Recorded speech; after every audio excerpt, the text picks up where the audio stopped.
నమస్కారం, welcome to I dream. నేను మీ విజిత. ప్రస్తుతం మనతో పాటు ఉన్నారు శ్రీ స్వామి సిద్ధయోగి. స్వామీజీ చిన్న వయసులోనే గృహ పరిత్యాగం చేసి కాశీ, ప్రయాగ, హిమాలయాల లాంటి యాత్రలు చేస్తూ పెద్ద పెద్ద గురువుల దగ్గర వేద విద్య, యోగ విద్య నేర్చుకొని వారు నేర్చుకున్న విద్యలను వారి శిష్యులకు తెలియచేస్తూ ఎంతో జ్ఞానాన్ని అందిస్తూ తన దగ్గరికి వెళ్ళి ఆపదలో ఉన్న వాళ్లకు కష్టాలు తీర్చి ఎన్నో మంచి విషయాలను మనందరికీ తెలియజేస్తున్నారు. ఇప్పుడు గురుగారితో మాట్లాడి మరిన్ని విషయాలు తెలుసుకుందాం. నమస్కారం స్వామీజీ. జయ గురుదత్తమ్మ. గురుగారు, అఘోరాలను వింటూ ఉంటాం. అసలు ఈ అఘోరాలు అంటే ఎవరు గురూజీ? మామూలుగా మనము సన్యాసులు అని, యోగులు అని వింటూ ఉంటాం. వాళ్ళు చాలా జ్ఞానం కలిగి ఉంటారని కూడా వింటూ ఉంటాం. వాళ్ళకన్నా అఘోరాలకు ఇంకా ఎక్కువ జ్ఞానం తెలిసి ఉంటుందా గురూజీ? శ్రీమాత్రే నమః. శ్రీ గురు దత్తాత్రేయాయ నమః. గురుదేవ దత్త. భారతీయ సనాతన ధర్మంలో అఘోర సాంప్రదాయం అనేది ఒక సాంప్రదాయం. ఓకే. సన్యాసులు, యోగులు, సిద్ధపురుషులు వీరందరూ కూడా అఘోరాలన్నీ కూడా ఏదైనప్పటికీ పరమేశ్వరుడికి దక్షిణ భాగం, ఈశ్వరుడికి దక్షిణ భాగము నుంచి ఒక విధానము, కుడి భాగం నుంచి ఒక విధానం. ఇది యోగ మార్గం, ఇది వామాచారం, దక్షిణాచారం. దక్షిణ హస్తం అంటే కుడి చెయ్యి, వామహస్తము అంటే ఎడమ చెయ్యి. అలాగే ఈశ్వరుడికి ప్రణితాపమై జీవించడమే వీరి లక్ష్యం. సన్యాసులు కానీ, యోగులు కానీ, సిద్ధపురుషులు కానీ ఎవరైనా సరే. వాటిల్లో అఘోర సాంప్రదాయం ఒకటి. ఓకే.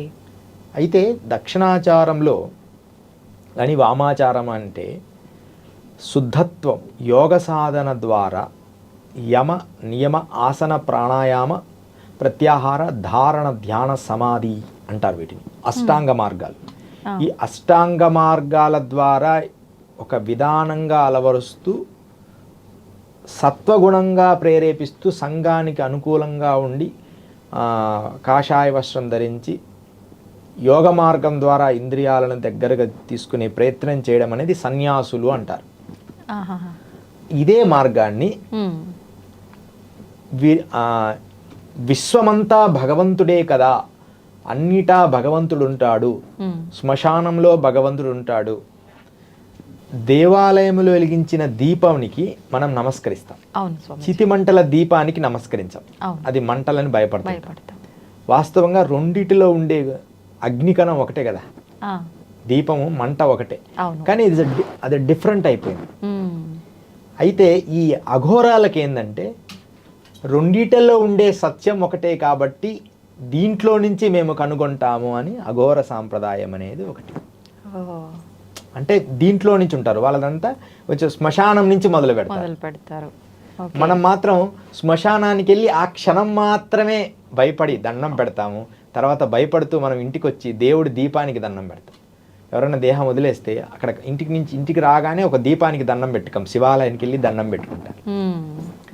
అదే సాంప్రదాయం ఉంది. పెద్దలు ఇప్పటికి కూడా కొన్ని శివాలయానికి వెళ్తారు దేహం కాల్చిన తర్వాత. ఇక్కడ అఘోరాలు అక్కడి నుంచే మొదలు పెడతారు. ఓకే ఓకే, అదనమాట. అంటే అఘోర సాంప్రదాయంలోనే ఈ యొక్క ఆవశ్యకత అనేది ఉంది. ఆవశ్యకత ఉంది. అలా అఘోర సాంప్రదాయాలన్నీ కూడా మనకు వచ్చాయి ఒక్కొక్క మార్గం ద్వారా. ఓకే. శక్తుల విషయానికి వస్తే ఇప్పుడు సన్యాసులు, యోగుల విషయంలో ఎలా ఉంటుంది, అఘోరాల విషయంలో ఎలా ఉంటుంది గురుజీ? సన్యాసులు, యోగులకు కూడా ఏదైనా వాళ్ళ ఏకాగ్రతను బట్టి ఉంటుంది. అయితే ఆల్మోస్ట్ అఘోరాల దగ్గర ఉండే శక్తులే ఎక్కువ. అఘోరాలు అంటే వారు వీటన్నిటినీ అంటే బలవంతంగా, శక్తివంతంగా కష్టపడి సాధన చేయాలి. అఘోరం అంటే ఎమ్మడేమో రాదు. ఇప్పుడు బలవంతంగా, శక్తివంతంగా సాధన చేయాలి. ఒక ఉదాహరణకి మనం ఒక ప్లేస్లో ఒక చిన్న పాది చేయాలనుకున్నాం, ఒక పూల మొక్క నాటడానికి. పాది చేయాలనుకొని ఒట్టి మన చేత్తోనే తీస్తున్నాం. ఒట్టి చేయితోనే ఒక పెద్ద గుంత తీసి ఆ వాటర్ కంటెంట్ కోసం చేస్తున్నాం. చిన్నది అక్కడ ఒక పాది మొక్కల కోసం ఒక చిన్న గుంత దోవాలి, ఒక 5 అడుగుల గుంత. ఆ 5 అడుగుల గుంతలో నీళ్లు నింపి చెట్లకు పోసుకోవడానికి ఒక గుంత దోవుతున్నాం. అప్పుడు మనం చేయితో తీయాలి అనుకున్నాం అనుకో, ఒకడు చేయితో తీయాలనుకుంటాడు, ఒకడు కర్రతో తీయాలనుకుంటాడు, ఒకడు కడ్డీతో తీయాలనుకుంటాడు, ఒకడు డ్రిల్లింగ్ మిషన్ పెడతాడు, ఒక జేసీబీ పెడతాడు. ఇప్పుడు సోలార్ సిస్టమ్ అంటే ఒకటి సోలార్ ప్యాన్ అంటే ఒక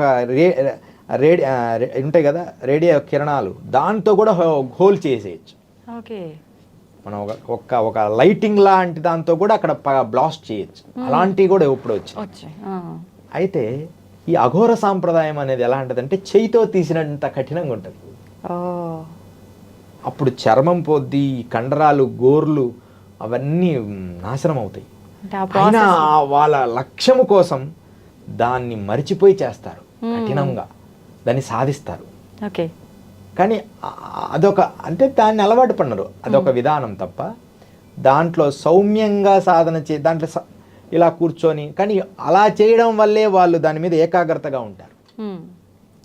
అదే సన్యాసులు అట్లుండరు, ఉదయం లేసి స్నానం చేసి జపతపాదులు శుద్ధంగా ఉండి ఎవరిని తగలేయకుండా దూరంగా ఉండండి అంటారు. ఏదో అభిషేకము, పూజ, పునస్కారం చేస్తుంటారు. అది సత్వగుణములో ప్రేరేపితం.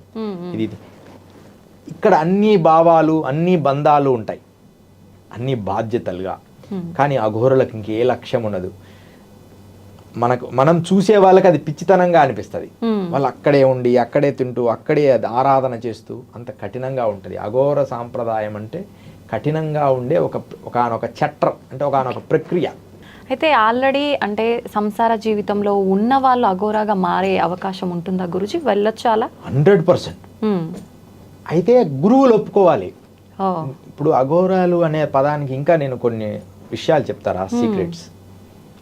అసలు అఘోర అనే ఒక సాంప్రదాయం దగ్గర తీసుకోవాలి మనం. ఎమ్మడే నేను అఘోర అని విభూది పెట్టుకుంటే అఘోరాలు కాలేరు. ఇప్పుడు మేమంతా కూడా అఘోరాలుగా అలా ఉండదు. అఘోర సాంప్రదాయానికి అఘోర యోగులతో మేము నడుస్తున్నాం అంతే, ఒక దీక్షలాగా. ఓకే, అంతేగాని సంసార జీవితంలో ఉండి కూడా వెళ్ళొచ్చు.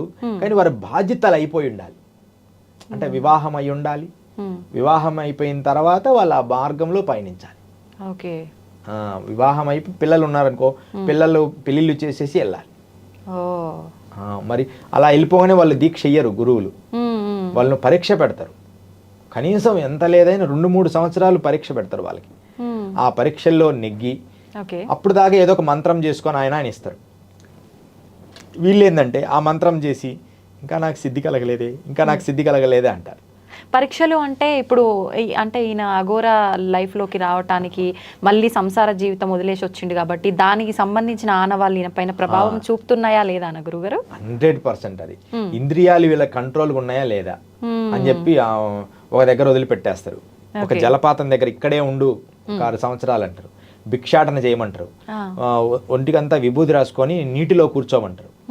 వాళ్ళు ఏమి చెప్తే అవన్నీ చేస్తూ వారికి ఇంకా భౌతిక ఆపేక్ష ఉందా అని, భౌతిక ఆపేక్ష ఉందా అనుకుంటే ఆ దీక్ష ఇయ్యరు, అఘోర దీక్ష. కానీ దీక్ష అంటే అర్థం ఏంటంటే చిన్న మంత్రము అవి నేర్పుతారు, అది ప్రాక్టీస్ చేసుకోవడానికి. పూర్ణ అఘోరీ మారడానికి కనీసం కొన్ని సంవత్సరాలు గురువు సేవ చేయాల్సింది ఉంటుంది. ఇప్పుడు మాది ఉంటాయనుకో, మాది ముందు గురు సేవలు అఘోరాలతో నేను ఎక్కువ ట్రావెల్ చేస్తున్నా. ఇప్పుడు మేము అఘోరం కాదు. మీరు అఘోరా కాదా స్వామి? అంటే అఘోర పూర్ణ అఘోర కాదు. ఓకే, పూర్ణ అఘోర అంటే దానికి ఒక నియమ నిబంధనలు, చాలా సంవత్సరాలు పడుతుంది. ఎమ్మడే అఘోర అయిపోకూడదు. అక్కడ నాకు ఎమ్మడే అఘోర అయిపోయాను, విభూతి రాసుకొని అఘోరి అంటే అలా అఘోరి కాలేదు. ఒక నియమం, ఒక మంత్ర సాధన చేయాలి. ఆ మంత్ర సాధన పూర్తి చేయాలి, గురువు చెప్పిన విధానాలు పూర్తి చేయాలి. మరలా ఇంకొంచెం 2వ స్టెప్, ఇప్పుడు మేము 2వ స్టెప్లోను ఇంకొక మంత్రం, ఈ మంత్రం చెయ్యి, ఇలా ఉండు, సంఘంలో ఉండు, కొంతమందికి మేలు చెయ్యి, జాగ్రత్త, గమనిస్తున్నావా, నిన్ను నువ్వు గుర్తిస్తున్నావా అని అన్ని రకాలుగా మనల్ని పాయింట్అవుట్ చేస్తుంటాడు గురువు. జాగ్రత్తగా సూచనలు ఇస్తుంటారు. మళ్ళా సత్సంగం చేస్తుండాలి, మళ్ళా పెద్దల దగ్గర వినయం ఉండాలి. ఎప్పుడైనా మా విధానాలన్నీ మీరు గమనిస్తే పెద్దల దగ్గర వినయం ఉండాలి, వాళ్ళని గౌరవించాలి. ఇవన్నీ గమనిస్తూ వాడు తనకు తాను మలుచుకుంటాడు. అప్పుడు వాడికి ఇంకా ప్రపంచంలో ఎవరు ఉండరు, ఈశ్వరుడు తప్ప. ఆ స్థాయి వచ్చినప్పుడు పూర్ణ అఘోరము అనే ఒక విధానం నేర్పుతారు. ఎంత కాలం పడుతుంది గురూజీ ఈ ప్రాసెస్ అంతా జరిగి అఘోరాగా మారడానికి? వాడి పూర్వజన్మ స్థాయిని బట్టి. కానీ రియల్గా మామూలు మధ్యస్థ స్థాయి అయితే 3.5 సంవత్సరం అయితే ఒక కఠినమైన సాధన చేస్తే ఒక 3.5 సంవత్సరంలో ఒక స్టెప్ ఎక్కుతారు. ఓకే, నాది 6-1 దాదాపు నాకు 12 సంవత్సరాలు పట్టింది 2 పూర్తి చేయడానికి. చాలా ఎక్కువ సమయం. అంటే ఈ వాతావరణము పరిస్థితులు అంటే అన్ని పూర్తిగా చేయడానికి. ఇక నెక్స్ట్ 3వ దీక్ష ఉంటుంది, తర్వాత 4వ దీక్ష, తర్వాత గురు స్థాయిలో గురుపాదం ఆ స్థాయికి వెళ్ళిపోతాడు. ఓకే. అయితే అసలు అంటే మీరు అఘోరాగా ఎందుకు మారారు అని అడుగుదాం అనుకున్నాను, కానీ మీరు అఘోరాని కాదు అన్నారు. అసలు అఘోరాగా మారాలని, ఇలా సిద్ధత్వం పొందాలి తపస్సు చేసి అని మీకెందుకు వచ్చింది గురుగారు ఆలోచన? అఘోరా మారాలని కాదు, కానీ ఈ ఇంద్రియాలకు ఈశ్వరుడు అధిపతి, ఈశ్వరుని భగవంతుని చూడాలని చిన్నతనం నుంచి ప్రయాసపడేవాడిని. అసలు ఎంత పిచ్చివాడిగా తిరిగేవాడిని అంటే, ఇక ఆ పర్వతాల మీద ఉంటాడు, ఈ కొండల మీద ఉంటాడు దేవుడు అని గుహల్లో కొండల్లో వెళ్ళిపోయేవాడిని. ఆ ఇంట్లో వాళ్ళు పిచ్చివాడని, ఊర్లో వాళ్ళు కూడా పిచ్చివాళ్ళు అంటుండేవాళ్ళు. మేము పెరిగిన వాతావరణం. ఎంత వయసులో అనిపించింది గురుగారు మీకు ఇట్లా? చిన్నతనం నుంచి నన్ను స్వామీజీ అనే పిలిచేవారు. వీళ్ళలో ఏదో దివ్యశక్తి ఉందని అందరూ అనుకునేవాళ్ళు, బంధువర్గాలు కానీ అట్లా. అయితే నేను ఆ ఫోకస్ కాలేదు, ప్రయత్నం చేస్తుండేవాడిని. మధ్యలో ఒకసారి పారిపోయాను. ఎలాగబ్బా మళ్ళీ పట్టుకొని వచ్చి కట్టేయడం అట్లా జరిగింది.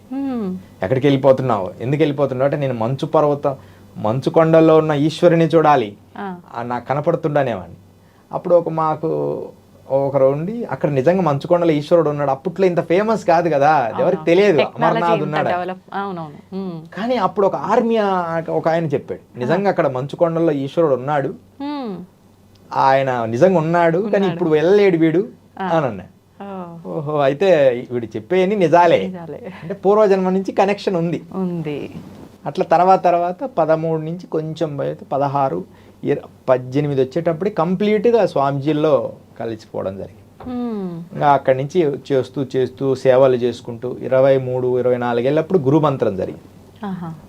8 సంవత్సరాలు గురు శిక్షణ అయినాకే దీక్ష ఇచ్చారు. అంటే మీరు 13, 14 సంవత్సరాలప్పుడు ఇంట్లోంచి వచ్చేసారా? వచ్చేసారు, కంప్లీట్గా రాలేదు. మధ్యలో ముందు వారణాసి వెళ్ళిపోవడం, వారణాసిలో నుంచి మరలా ఒక సంవత్సరం ఉండి మళ్ళీ రిటర్న్ రావడం, ఒక 6 నెలలు ఉండి రిటర్న్ రావడం. అంటే తల్లిదండ్రులను ఏం చేశానంటే మభ్య పెట్టాను. అంటే వాడు ఉంటాడు, వచ్చాడు కదా, మరలా వెళ్ళిపోతాం, వెళ్ళిపోయాడే అని ఒక 6 నెలల వల్ల వచ్చావనికి వచ్చా. వాళ్ళతో అంటే నాకు కూడా తెలియకుండా కొన్ని రోజులు సేవ చేసుకుని, అబ్బాయ్యా ఇప్పుడు ఉంటాడులే, 3వసారి నాకు ఆవిడ అక్కడికి పోయి తిరిగి వస్తాడు. అంటే వాళ్ళ అట్లా డిజైన్ అయిపోయారు. ఒకేసారి మనం వదిలేసామనుకో, ఇంకా వాళ్ళు భయపడిపోయి కంగారు పడిపోతారు. ఎలా ఉన్నా సరే వాళ్ళు తట్టుకోగలిగేలా మౌల్డ్ చేసి వెళ్ళిపోతున్నారు. తెలియదు, అలా గురువులు చేపించారు. అది కూడా వాళ్ళు ఒక భాగం దాంట్లో. నువ్వు వెళ్ళిపో, ఇంటికి వెళ్ళిపో అనేవాళ్ళు. మళ్ళీ ఒక 6 నెలల తర్వాత ఇంకో ప్లేస్కి వెళ్తే గురువు, మీరు ఎన్ని రోజులు అయింది, ఇంటికి వెళ్ళిపో ఒకసారి. అప్పుడేమైంది, అలా అలవాటు పడుతూ ఇంకా సాంప్రదాయాలు, జల సాధనలు, ఇలా అఘోర సాంప్రదాయంలో అఘోరమే కాదు, మంత్రశాస్త్రము, శ్రీ విద్యోపాసన, ఇలా ఉపాసన మార్గానికి వచ్చి తార, కాళీ ఉపాసన ఇవన్నీ చేయడం జరిగింది. అంటే అఘోర సాంప్రదాయంలో ఎక్కువగా కాళీ మాతనే ఉపవాసిస్తుంటారా గురుగారు? ఎక్కువగా పూజిస్తుంటారు అమ్మవారిని, ఎందుకని? కాళీ భైరవుడిని ఎక్కువ ఉపయోగిస్తుంటారు. నాగసాధువుల్లో ఎక్కువ ఈ కాళికా ఉపాసన చేస్తారు. అఘోరుల్లో కూడా భైరవుడికి ఎక్కువ ప్రాధాన్యత ఇస్తారు. తర్వాత కాళీ ఉపాసన కూడా ప్రాధాన్యత ఇస్తారు. ఇప్పుడు కాళీ ఉపాసన అనేసరికి సాత్వికంగా మనకు అంటే ఇంకో రకంగా తంత్ర విధంగా 2 రకాలుగా అంటుంటారు కదా గురుగారు. వామాచార దక్షిణాచారాలని 2 ఉన్నాయి. ఏది ఈ కాళీ ఉపాసనలో వామాచారం అనే ఒకటి, దక్షిణాచారం అనే ఒకటి. వామాచారంలోనే ఎక్కువ కాళీ ఉపాసనలు చేస్తారు. వామాచారం అంటే ఏం లేదు, ఆ శ్మశానాలకు ఇప్పుడు అఘోరాలు కానీ నాగసాధువులు ఉంటారు కదా, వారు ఈ శ్మశానాలతో పూజలు చేస్తూ ఉంటారు. శ్మశానంలోని ఇల్లు కట్టుకుంటారు, శ్మశానానికి దగ్గర. ఇప్పుడు మా గురు పరంపరగా మా గురువు గారు ఒక ఆయన కాశీలో శ్మశానానికి ఆనుకొని ఏర్పరచుకొని అక్కడే ఉంటారు. దాని విధానాలన్నీ మాకు చెప్తుండేవాడు, ఇలా చేయాలని, ఈ మంత్రం చేయనాయన అంటే మనల్ని గైడ్ చేస్తాడు. అది మనం పూర్తి చేసిన తర్వాత వారి స్థాయికి వెళ్తాం. అది అంత సులభమైన ప్రక్రియ కాదు, అదొక ఒక అద్భుతమైన విధానం. ఇప్పుడు మీరు నాగసాధువులు అన్నారు కదా గురుగారు, అఘోరాలకు నాగసాధువులకు మధ్య భేదం ఏంటి? Very good question. ఇప్పటి వరకు ఇది మంచి క్వశ్చన్. ఇది చాలా మందికి అది కన్ఫ్యూజన్ గా చెప్తుంటారు, ఇద్దరు ఒకటేనని. ఇద్దరు ఇంచుమించు ఒకటే. అయితే ఇక్కడ ఏమైందంటే, జలంధరనాథుడి దగ్గర నుంచి అఘోర సాంప్రదాయం పుట్టింది. అఘోరం అంటే జలంధరనాథుడు, గోరక్షానాథుడు, తర్వాత జానాథుడు, ఇలా ఈ సాంప్రదాయాల్లో వచ్చింది. ఓకే. ఈ నాగ సాధువులందరూ కూడా శంకరాచార్యుల నుంచి వచ్చింది. ఓ. శంకరాచార్యులు ఏం చేశారంటే భారతదేశాన్ని కానీ ముస్లింలు కొన్ని దాడుల నుంచి భవిష్యత్తులో మనం తట్టుకోవాలని చెప్పి ఒకానొక విధానాన్ని ప్రవేశపెట్టాడు. నాగ సాధువులని తనకు తానైనా మనల్ని అంటే సైన్యం అంటే సోల్జర్స్ లాగా ఒక హిందూ భావజాలంలో ఉన్న సోల్జర్స్ కావాలి. ఏదన్నా కష్టం వచ్చినప్పుడు యుద్ధాలు జరిగినప్పుడు ఒక ముస్లిం కొన్ని యుద్ధాలు జరిగినాయి. ఆ యుద్ధాలు జరిగినప్పుడు వాళ్ళని ఆ రాజుగారు తట్టుకోలేకపోతే అఘోరాలు పోయి హెల్ప్ చేశారు ఈ నాగ సాధువులు. ఈ నాగ సాధువులకు ఏంటంటే కొంచెం కఠినత్వం ఎక్కువ ఉంటుంది. అంటే సోల్జర్స్ కదా, హిందూ సోల్జర్స్ అంటే నాగ సాధువులే. వాళ్ళు అవసరమైనప్పుడు వస్తారు. దేశాన్ని రక్షించడమే వాళ్ళ బాధ్యత. ఓకే. అంటే వాళ్ళు దూరంగా ఉంటారు కదా గురుగారు, వాళ్ళకి ఎలా క్షణాల్లో వచ్చేస్తారు. అంటే ఇప్పుడు ఎలా తెలుస్తుంది అనే దానికన్నా వాళ్ళ సిక్స్త్ సెన్స్ ఎక్కువ, దివ్య దృష్టి ఉంటుంది, ఖచ్చితంగా థర్డ్ ఐ ఓపెన్ అయి ఉంటుంది, మూడో నేత్రం, ఎక్కడ దోషాలు అన్నీ తెలుసు. ఎప్పుడు ఏమి చేయాలని ఆ ఈశ్వరుడు అనుగ్రహం రావాలి. ఈశ్వరుడు వాళ్ళకి సంకల్పిస్తే అందరూ వచ్చి హెల్ప్ చేస్తారు. ఓకే. నాగసాధువులు ఒక రకంగా చెప్పాలంటే భారతీయ సోల్జర్స్. వాళ్ళు అంటే కరెక్ట్గా ఉండి సాంప్రదాయంలో అఖాడాస్ నుంచి అఖాడాసు, దాంట్లో పెద్ద అఖాడాలో మళ్ళీ దాంట్లో పండితులు, దాంట్లో తర్వాత ఒక రకమైన స్టెప్స్ ఉంటాయి. అలా వాళ్ళ సాంప్రదాయాల్లో జాగ్రత్తగా ఉన్న వాళ్ళు మాత్రమే నిజమైన నాగులు, నిజమైన అఘోర. అదే తప్ప విభూతి ఇప్పుడు ఈ మధ్య రోడ్ల మీద కార్లు వేసుకొని తిరిగి పిలవడము, అఘోరా మేము అఘోరా అని చెప్పడము, వాళ్ళు రాగానే వాళ్ళకి డబ్బులు ఇవ్వడము, నన్నే స్వామీజీ అనుకోకుండా పిలిచాడు, అవునవును నన్ను పిలిచాడండి, రుద్రాక్ష ఇచ్చాడండి, నేను 2000 అయితే 5000 ఇచ్చానండి అంటే అస్సలు అఘోరాలు కానీ నాగ సాధువులు కానీ రియల్గా చెప్తున్నామ్మా డబ్బులు అడగరు. అసలు డబ్బుల ప్రస్తావన ఉండదు వాళ్ళకి. ఓకే. ఆకలైనప్పుడు భిక్షాటన ఉంటుంది. నిజంగా అవసరమైనప్పుడు ఎవరా నీ దగ్గర ఉందా, ఇదిగో కొంచెం ఈ ఛార్జీకి ఇచ్చేయి అంటారు. అంటే ఏదో కొంచెం మొత్తంగా అవసరానికి. ఇప్పుడు 5000 నేను కార్ వేసుకొని వచ్చా, నాకు డీజిల్ కావాలి 10,000 అలా అన్నారు. డిమాండ్ ఉండదు. అసలు వాళ్ళు ఇలా తిరగరు. నాగసాధువులు అయితే అసలు అఖాడాలు వదిలి బయటికి రారు. అఘోరాలు కొంచెం బయటి ప్రపంచంకి వస్తారు. ఈ జలంధరనాథుడి నుంచి శాస్త్రీయంగా మత్స్యేంద్రనాథ్ గోరక్షణ ఇదో వచ్చిందంతా అఘోర సాంప్రదాయం. నాగ సాంప్రదాయం అంతా శంకరాచార్యుల నుంచి బలపడింది. కొంచెం మార్పులు. వీళ్ళని కీరాణాం బాబా అని కాశీలో ఒక మహాయోగి ఉన్నాడు అఘోరి. ఈ కీరాణాం బాబా వల్ల ఎక్కువ అఘోరాలంతా నాగసాధులంతా అక్కడ ఉంటుంటారు. ఓకే. అదే అనమాట ఎక్కువ మనం ఇట్లా అఘోరాలకి నాగసాధులకి డిఫరెంట్. వీళ్ళు భయంకరమైన సోల్జర్స్.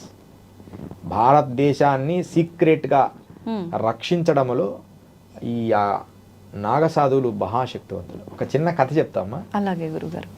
ఎవరెస్ట్ శిఖరాన్ని ఎక్కిన ఆయన హిలరీ అంటారు. హెడ్ వన్ హిలరీ అని ఎవరెస్ట్ శిఖరం ఎక్కింది ఆయనే ఫస్ట్. న్యూజిలాండ్కి సంబంధించిన ఆయన భారతదేశం అంటే చాలా ప్రేమ. ఈ ఎవరెస్ట్ శిఖరం అని అప్పటి నుంచి ఎవరెస్ట్ శిఖరం అని పేరు వచ్చింది. అంతకు ముందు కూడా అక్కడ ఒక దేవతను పూజ చేసేవాళ్ళు, దానికి వేరే పేరు ఉండేది ఆ ఎవరెస్ట్ శిఖరానికి. అందరికి తెలియదు ఏం పేరు గురుగారు. ఎవరెస్ట్ శిఖరానికి మరో పేరు అని ఎవరైనా అడిగితే ఇది ఒక బిట్ అనమాట, ఎవ్వరికి తెలియదు. సాగరమాత. ఆ ఎవరెస్ట్ శిఖరం దగ్గర సాగరమాత అని పిలిచేవాళ్ళు. ఈయన ఎప్పుడైతే పర్వతాన్ని ఎక్కాడో అప్పటి నుంచి దాని పేరు ఎవరెస్ట్ శిఖరం అని పేరు వచ్చింది. లేకపోతే దాని పేరు సాగరమాతే. అంటే అక్కడ అమ్మవారు ఉన్నారా? అమ్మవారు జాతర జరుగుతుంది ఎవరెస్ట్ శిఖరం దగ్గర. హిమాలయస్ లో ఉండే వాళ్ళంతా సంవత్సరానికి ఒకసారి పోయి ఆ ఎవరెస్ట్ శిఖరం అంటే దాని దగ్గరలో అంటే వాళ్ళ గ్రామాన్ని నుంచి అది కనపడేంత దగ్గరికి వెళ్ళి అక్కడ ఒక జాతర లాగా చేసి వచ్చేవాళ్ళు, పూజలాగా.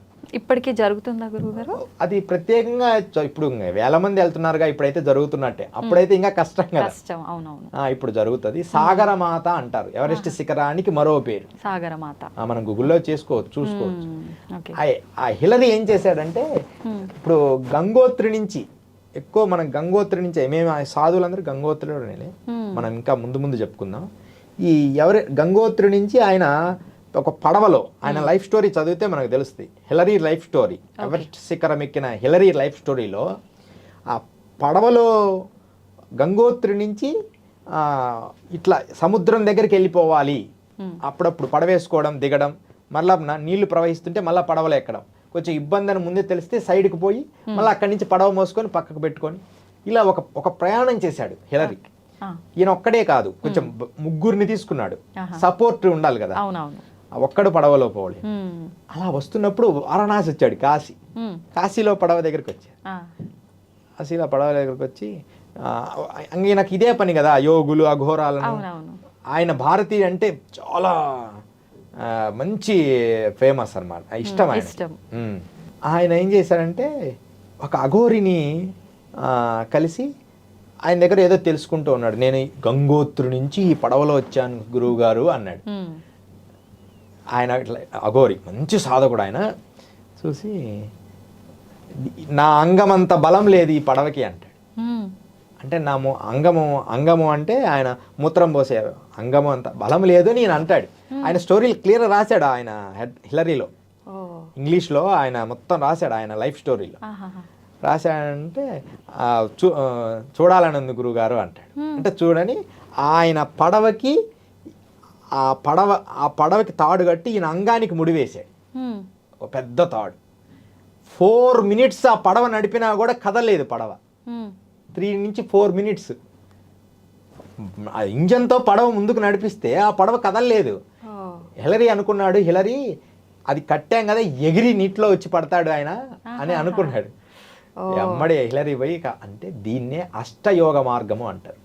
ఈ అఘోరాలు నాగసాధులు చేసేది ఏంటంటే తన దేహం పర్ఫెక్ట్గా, ఇప్పుడు మేము నిద్రపోయేటప్పుడు ఈ 2 కాళ్ళు తీసుకొని తల మీద పెట్టుకుంటాం, దాన్ని యోగ నిద్ర ఆసనం అంటే యోగి దాన్ని తన బాడీని తన కంట్రోల్లోకి తెచ్చుకుంటుంటాడు.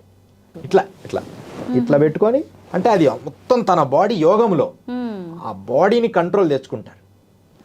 పాదాల మీద పైకి లేస్తాడు, చేతుల మీద పైకి లేచి పాదాలు ఉంటాడు. రకరకాల ఆసనాలు, తన దేహము ఇంద్రియాలు మనస్సుని తన కంట్రోల్ చేస్తాడు. దాన్ని యమనియమ ఆసన ప్రాణాయామ ప్రత్యాహార ధారణ ధ్యాన సమాధులు అంటారు. అలాంటి స్థాయికి ఈ యోగులు వెళ్తూ ఉంటారు. ఇది అప్పుడు ఆయన నమస్కారం చేశాడు, గురువుగారు చాలా పొరపాటు, ఏం లేదు నాయన, మన ఇంద్రియాలలో మానవుని శక్తి అంత గొప్పది, ఈ భౌతిక శక్తి కంటే మన లోపల ఎంతో శక్తి దాగి ఉందని ఆయన లైఫ్ స్టోరీలో రాశాడు హిలరీ. హెడ్వన్ హిలరీ అంటారు ఆయన. అదమ్మా అఘోరాలు నాగసాధుల శక్తి.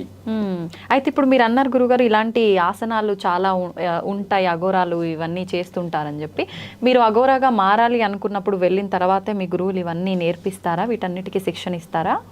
నేను ప్రత్యేకంగా అఘోరాగా మారాలని వెళ్ళలేదు. నేను ఒక సాధనా సంపత్తి యోగిలాగా వెళ్ళాలని వెళ్ళాను. అయితే నేను వెళ్ళే మార్గంలో ఈ అఘోరులతో స్నేహం ఎక్కువగా ఏర్పడింది. అందుకని అఘోర సాంప్రదాయాలతో మంత్ర సాధన నేర్చుకున్నాను నేను. ఎందుకంటే నాకు అఘోరాగా ప్రత్యేకంగా మారాల్సిన అర్హత ఉందో లేదో వాళ్ళకి తెలుసు కదా. అందుకని ఆ అర్హత కోసం ముందు మంత్ర సాధన నేర్పించారు.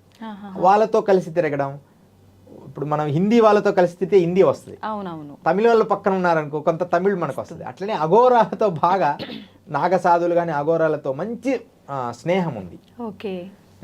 మనకి జూనా అఖాడా ఇప్పుడు ఇది ఉంది కదా, నాగసాధువుల మన ఉజ్జయిని జూనా అఖాడా అంటే గుజరాత్లో ఉంది, గిరినార్ ఇలాంటి, తర్వాత తారాపీఠ్ ఉత్తరప్రదేశ్ తారాపీఠ్లో, ఇలా రకరకాల పీఠాల నుంచి ఉన్న స్నేహం వల్ల వాళ్ళతో కలిసి తిరగడం వల్ల అఘోర సాంప్రదాయాలని క్షుణ్ణంగా దగ్గరగా చూశాను. ఎప్పటికైనా వెళ్తాం కానీ అంత స్థాయికి వెళ్ళడానికి ఒక్కొక్క మెట్టు ఎక్కుతూ మనం ఆ స్థాయికి వెళ్ళాలి. అప్పుడు పూర్తిగా నేను అనంత విశ్వాన్ని ప్రేమిస్తున్నాను అనే స్థాయికి వెళ్ళిపోతాడు. ఆ స్థాయికి ఒక్కొక్క స్టెప్ బై స్టెప్ ఎక్కడమే కరెక్ట్. అది నిజమైన పూర్ణ అఘోరి అంటే. స్వామి, మీరు హిమాలయాల్లో తపస్సు చేశారు అని నేను ఇంతకు ముందు వీడియోలో విన్నాను. ఎక్కడెక్కడ తపస్సు చేశారు, ఎన్ని సంవత్సరాలు తపస్సు చేశారు మీరు? హిమాలయస్లో తపస్సు చేయడం జరిగింది. ఎక్కువ బాగా నా పాదాలు హిమాలయాల్లో అంటే ఒక భాగం వరకు చార్ధామ్ యాత్రలో ఉన్న ప్లేస్లో, చార్ధామ్ యాత్రల ప్లేస్లన్నీ నేను పాదయాత్ర చేశాను. పాదయాత్ర మొట్టమొదట జీబులో తిరిగాము, ఎలా వెళ్ళాలి అని చూడడానికి తీసుకెళ్లారు కొంతమంది. ఆ తర్వాత చాలా వరకు నేను పాదయాత్రలతోనే చేశాను. అలా చేస్తూ ఎక్కువ చేసింది ఉత్తర కాశీ కేదార్నాథ్ మందిర్, ఉత్తర కాశీ దగ్గర ఆ ప్లేస్లో కేదార్నాథ్ మందిర్ అనే స్థలంలో. అక్కడే పక్కనే సంకట హనుమాన్ టెంపుల్ అని ఒకటి ఉంది ఉత్తరకాశీ దగ్గర. కింద ఉంటుంది పూలలోయ, అంటే చిన్న పూల చెట్లన్నీ పెంచి చాలా అద్భుతంగా ఉండేది మేమున్న రోజుల్లో. అక్కడ ఎక్కువ సాధన చేసేవాడిని ఒంటరిగా వెళ్ళి. ఎప్పుడు నాకు స్వేచ్ఛగా అనిపిస్తే అప్పుడు పర్వతాల మీదకి వెళ్ళిపోయేవాడిని, అక్కడ సాధన చేసిన తర్వాత గుప్త కాశీలో సాధన చేయడం జరిగింది. ఇక ఆ తర్వాత కఠినమైన సాధన ఒక చిన్న అద్భుతమైన కథ. గంగోత్రిలో సాధన చేశాను. గంగోత్రిలో మనం వెళ్తూ ఉంటే ఇప్పుడు కూడా కనపడుతుంది. గంగోత్రి మామూలుగా పారుతున్నప్పుడు కరెక్ట్ గంగోత్రికి 3 కిలోమీటర్ల ముందు ఎడమ భాగంలో ఒక పెద్ద రాతి పర్వతం ఉంది, రాయి. ఆ రాయి కింద చిన్న స్వరంగం తయారు చేసుకొని నేనే రాళ్ళు తీసేసి ఆ రాతి కింద రోజు అక్కడే సాధన చేసుకుంటూ అలా కొన్ని రోజులు ఉన్నాయి. నా దగ్గర ఒక కంబలి ఉండేదమ్మా. కంబళి ఒక్కటే ఉండేది, ఎక్కువ ఉండేది, మంచి మందపు కంబలి ఉండాలి హిమాలయాలో బ్రతకాలంటే. ఇంకా మిగతా ఈ బ్యాగ్ అయి మొయ్యలేం నడిచేవాళ్ళు. ఆ కంబలి వేసుకొని పడుకుంటే రోజు 2 ఎలకలు వచ్చేవి నా కంబళ్ళలోకి. ఆ ఎలకలు వచ్చి నన్ను ఆనుకొని పడుకునేవి వెచ్చగా కంబళ్ళలో దూరే. ఒకరోజు తీవ్రమైన చలి వచ్చినప్పుడు అది కంబల్ని దగ్గర అనుకొని లోపలికి ముడుచుకొని పడుకున్నాను. మరుసటి రోజు అంటే పడుకున్నాను, ఏదో చల్లటి గాలి కొడుతుంది. ఉదయం లేచేటప్పటికి నా కంబలికి హోలేసి, అంటే అది రోజు దానికి అనుమతి ఇచ్చేవాడిని. అవి ఉన్నాయని నేను కదలకుండా, అవి కూడా కదలకుండా పడుకున్నాయి. ఆ తర్వాత ఆ కంబలి కూడా కొన్నాళ్ళు ఉండి అనుకోకుండా ఒక దగ్గర పెట్టాను. ఇట్లా జీవరాశులతో కూడా తపస్సు చేసినప్పుడు స్నేహం చేశాను. రాత్రి ఎప్పుడు సాధన చేసుకోవాలంటే అప్పుడు చేసుకునేవాడిని. మళ్ళీ కంబలే కప్పుకొని, కంబలే గొప్ప వరం అమ్మ. అక్కడ హిమాలయాల్లో బ్రతికేవాడి కంబలి ఉండాలి తపస్సు చేసుకోవడానికి. అట్లా గంగోత్రిలో అలా తపస్సు చేశాను. తపోవనం, తర్వాత ఈ గోముఖ్ రస్తాలో అయితే పోయాను. కానీ గోముఖ్ రస్తా వెళ్ళినప్పుడు బాగా కఠినమైన మార్గాల్లో ఈ గ్లేషియర్స్లో నడిచాను హిమాలయాలు. అది మనము చెప్పుకుంటే గంటల తరబడి ఉంటుంది. ఆ గ్లేషియర్స్ మీద నడిచేటప్పుడమ్మా ఇవన్నీ పగిలిపోయి రక్తం గడ్డలు కట్టే. అప్పుడు ఒక దగ్గర అయితే నేను ఇంకా వెళ్తున్నానమ్మా, ఈ కుడికాలు ఆ గ్లేషియర్ లోపలికి దిగిపోయింది, మంచు గడ్డ లోపలికి. ఎడమకాలు పైన ఉంది. మోకాలు పగిలిపోయి ఎంత భయంకరమైన నొప్పి. మళ్ళీ చిన్నగా తీసేసుకుంటే అప్పుడు ఒక గురువు గారు వచ్చి, నువ్వు దేహం చాలా ఇబ్బంది పడుతున్నావు, నువ్వు చిన్న గుట్కెలు మందు గుట్కెలు ఇచ్చాడు, నువ్వు ఒక్కటి వేసుకొని నిద్రపోయేటప్పుడు అన్నాడు. అసలు స్పృహ లేకుండా నిద్రపోయా. ఏదో నల్లమంద ఏదో ఉండిండొచ్చు, అంటే మరి అలసట నిద్ర రావడం లేదు. అప్పుడు ఆయన అది ఇచ్చారు. తర్వాత మరుసటి రోజు తపోవనం వెళ్ళిపోయి అక్కడ మంచు గ్లేషియర్స్లో వెళ్ళడం, ఆ మంచు గడ్డల్లో అన్ని అక్కడ ఏముండవు, అన్ని మంచు దెబ్బలే. ఆ ఎలుగుబంటి స్నేహం, కోబ్రాస్ పాములు, అంటే వాళ్ళు సాధకులు పెంచుకునేవి. అక్కడ యోగులకి హెల్ప్ చేయడానికి రకరకాల జీవులు హెల్ప్ చేస్తుంటాయి. ఒక గుర్రము, గుర్రము హెల్ప్ చేశాడు ఒక ఆయన, గుర్రం ఆయన. ఆ తర్వాత అట్లా మధ్యప్రదేశ్లో కూడా ఎలుగుబంట్లతో చాలా రోజులు ఉన్నాం. మా ప్రాంతాల్లో కొన్ని ప్రాంతాల్లో అంటే మనం రోజు బిస్కెట్లు వేస్తూ అలవాటు చేస్తే మనల్ని ఏమనవు అవి. కొత్త వ్యక్తులని భయపడి ఏదైనా చేస్తాయేమో కానీ మనిషిని ఏమి తినవు అవి. స్వామీజీ, ఇప్పుడు వాటిని మచ్చిగా చేసుకోవాలని, మామూలుగా అడవులలో ఉండేవన్నీ ఎంత సాధు జంతువులైనా కొంచెం క్రూరంగానే ఉంటాయేమో అన్న ఒక సందేహం ఉంటుంది. మరి వాటితో మీరు స్నేహం చేయాలి అని అంటే వాటిని ఎలా మచ్చిగా చేసుకుంటారు? కొన్నిసార్లు దెబ్బ కూడా కొట్టేవి, కొన్నిసార్లు ఇబ్బంది పడేవాళ్ళం.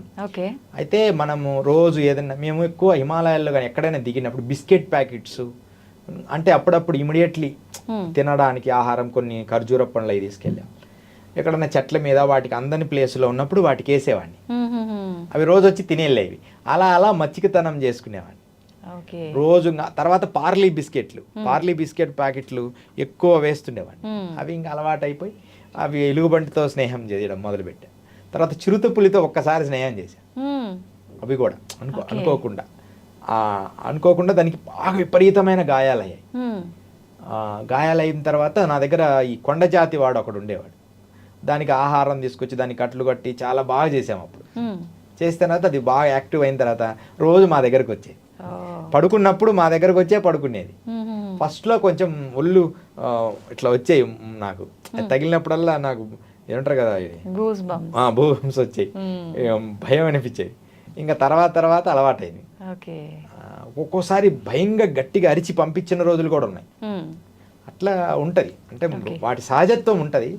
మన ప్రేమ కరెక్ట్ గా ఉంటే అది మనకు అలవాటు అవుతుంది. ఇప్పుడు మనం చూస్తుంటాం కదా, ఇప్పుడు జూలో అవునవును వాళ్ళు ఎలా ట్రైనింగ్ చేస్తారు అలా అన్నమాట. స్వామి, మీరు హిమాలయాల్లో తపస్సు చేశారు కదా, అక్కడ చాలా రకాల మూలికలు అంటే జనానికి ఉపయోగపడే మూలికలు ఉన్నాయి అని అంటుంటారు. మామూలుగా మనం మూవీస్లో వింటూ ఉంటాం జనరల్గా. అయితే అక్కడ నిజంగా అంత మంచి మూలికలు ఉంటుంటాయా? సాధారణ మనుషుల జీవన కాలాన్ని పెంచే మూలికలు ఏమైనా ఉంటాయా అక్కడ? 100% ఉంటాయి. అవి ఎక్కువ మన యమునా నది దగ్గర, సరస్వతి నది దగ్గర కొన్ని ప్లేసుల్లో ఈ హిమాలయస్లో కొన్ని గడ్డి ఉంటుంది. మేమేం చేస్తామంటే ఈ గడ్డిని పెరిగి ఆకలైనప్పుడు దాని బెరడును నములుతూ వెళ్తుంటాం పర్వతం ఎక్కేటం. అది చాలా మంచి ఎనర్జీని ఇస్తుంది, శక్తిగా మారుస్తుంది. తర్వాత ఏమో కొన్ని పుట్టగొడుగులు లాంటివి కొన్ని వస్తాయి, అవి కూడా మేము స్వీకరిస్తాం. అరుదుగా దొరుకుతాయి, బ్లాక్గా ఉండి అది తక్కువగా దొరుకుతాయి. అది కొంచెం బ్లాక్ షేప్ ఉంటుంది అనమాట, పూర్తి బ్లాక్ కాదు. పుట్టగొడుగులు వస్తాయి, అవి ఒక 2-3 తింటేనే మనం జస్ట్ వేడి చేసుకొని చాలా ఎనర్జీ లెవెల్స్ వస్తాయి. అట్లాంటి మూలికలు ఉన్నాయి. తర్వాత ఇంకొక ఇక్కడ మేము మందిరంలో, సంకట హనుమాన్ మందిరంలో కూడా కొన్ని మొక్కలు వేసాం. అప్పుడు మీరు పెంచుకున్నారా? పెంచుకున్నాం. అంటే ప్రత్యేకంగా ఎక్కడో ఉన్నాయి తెచ్చి మేము ఆ జలపాతాల దగ్గర నాటుకున్నాం. అవి కూడా వచ్చాయి. చాలా అక్కడ ఉండే గురువు గారు చాలా సంతోషపడినారు, మీ వల్ల మంచి మొక్కలు తెచ్చావోయ్ అని. ఆ మొక్కలతో మనం రోజు తినేవాడిని.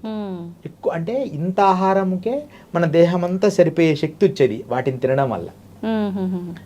తర్వాత శిలాజిత్తు, కొన్ని అద్భుతమైన ఇవి కూడా డైరెక్ట్గా తీసుకునేవాళ్ళం, తయారు చేసి వేడి కరిగిచ్చి తీసుకునేవాళ్ళం అనమాట.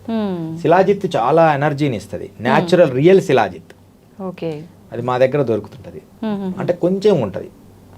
అలా హిమాలయాల్లో అరుదైన మూలికలు చాలా ఉన్నాయమ్మా. హిమాలయాల్లో ఒక గడ్డి ఉంటుంది, ఆ గడ్డిని మనం తీసుకోవడం. తర్వాత సోమలత, నేను చూసిన వరకు, నేను మిగతా సోమలతను కూడా చూసాను. సోమలతలను కూడా ఒక సంఘటన జరిగింది. సోమలతను మనం ఎవరు పడితే వాళ్ళని తగలకూడదు. ఫస్ట్ మనకు కనిపించినా దానికి నమస్కారం చేయాలి. వేదములో కూడా దాని విధానం ఉంది. జాత వేదసే సునమా మసోమ బరాతి యతో నిదహాతి వేదః అని.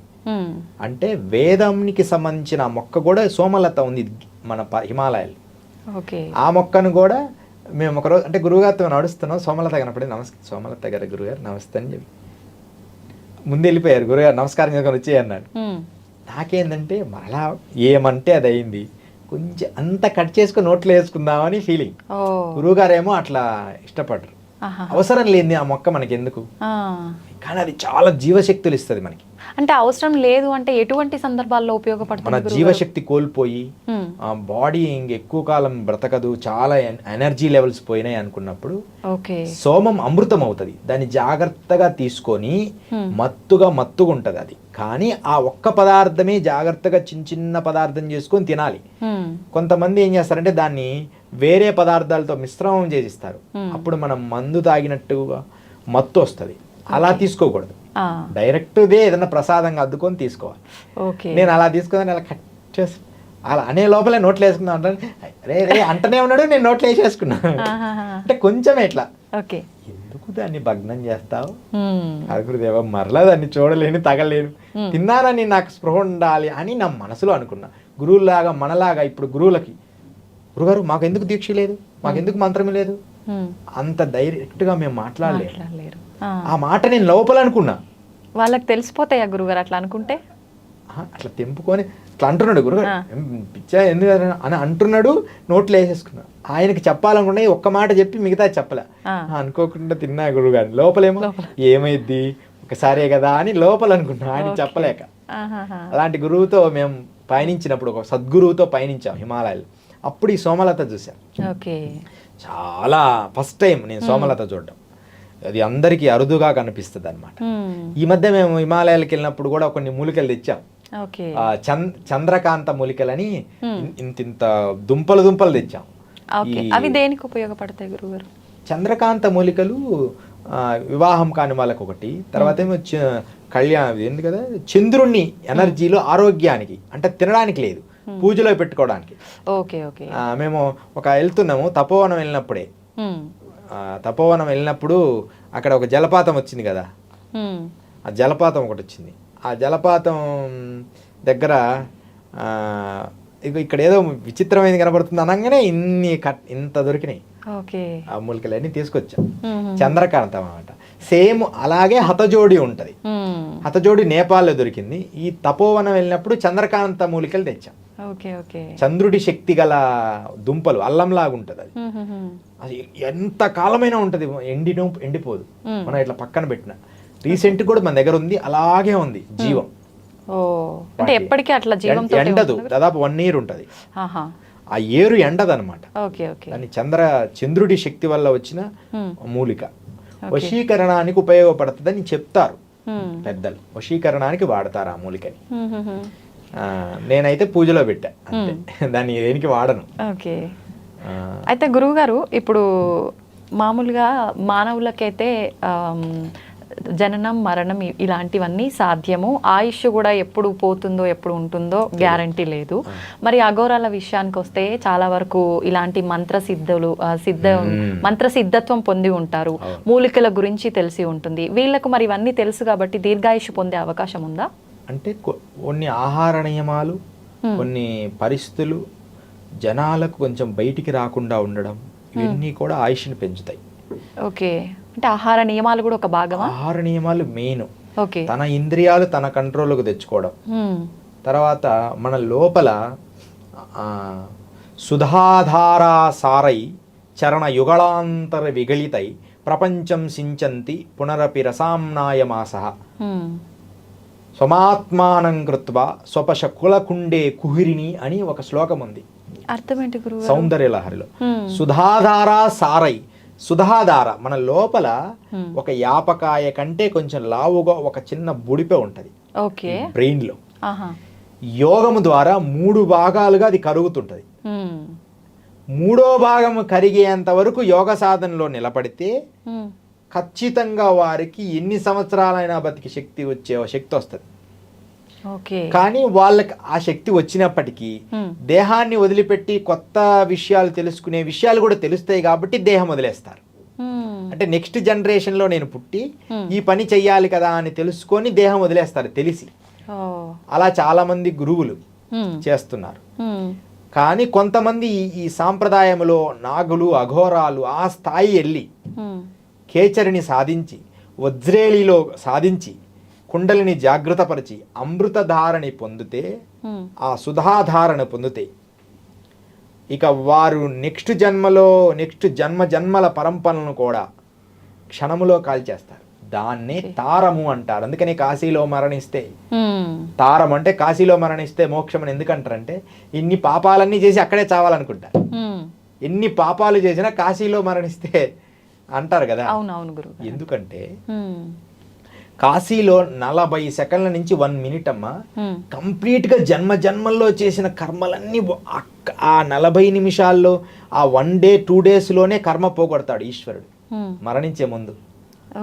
అంటే అన్ని మనకు రిపీట్ అవుతాయి, మన CD రిపీట్ ఓన్లీ 1 hour లోనే.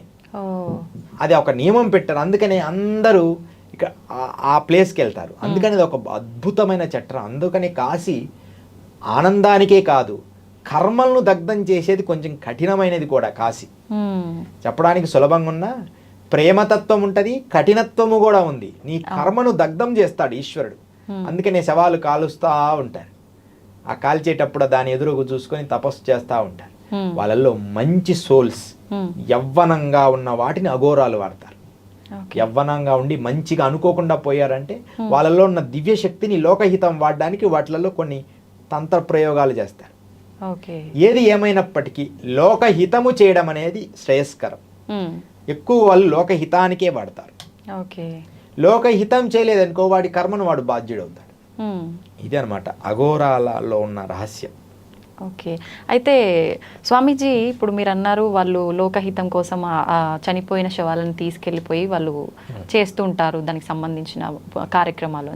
ఆ ప్రాసెస్ జరిగేటప్పుడు వాళ్ళు ఆ మాంసాన్ని కూడా తింటారు అని చెప్పి వింటాం. అది ఎంతవరకు నిజం? 100% అబద్ధం. అబద్ధం. 100% అబద్ధం. ఓకే. ఇది క్రియేట్ చేశారు. కానీ వాళ్ళకి బ్రహ్మ పదార్థం అయింది. ఇప్పుడు కోడి చనిపోయింది, కుక్క చనిపోయింది, చనిపోయిన తర్వాత అది స్కెల్టనే కదా.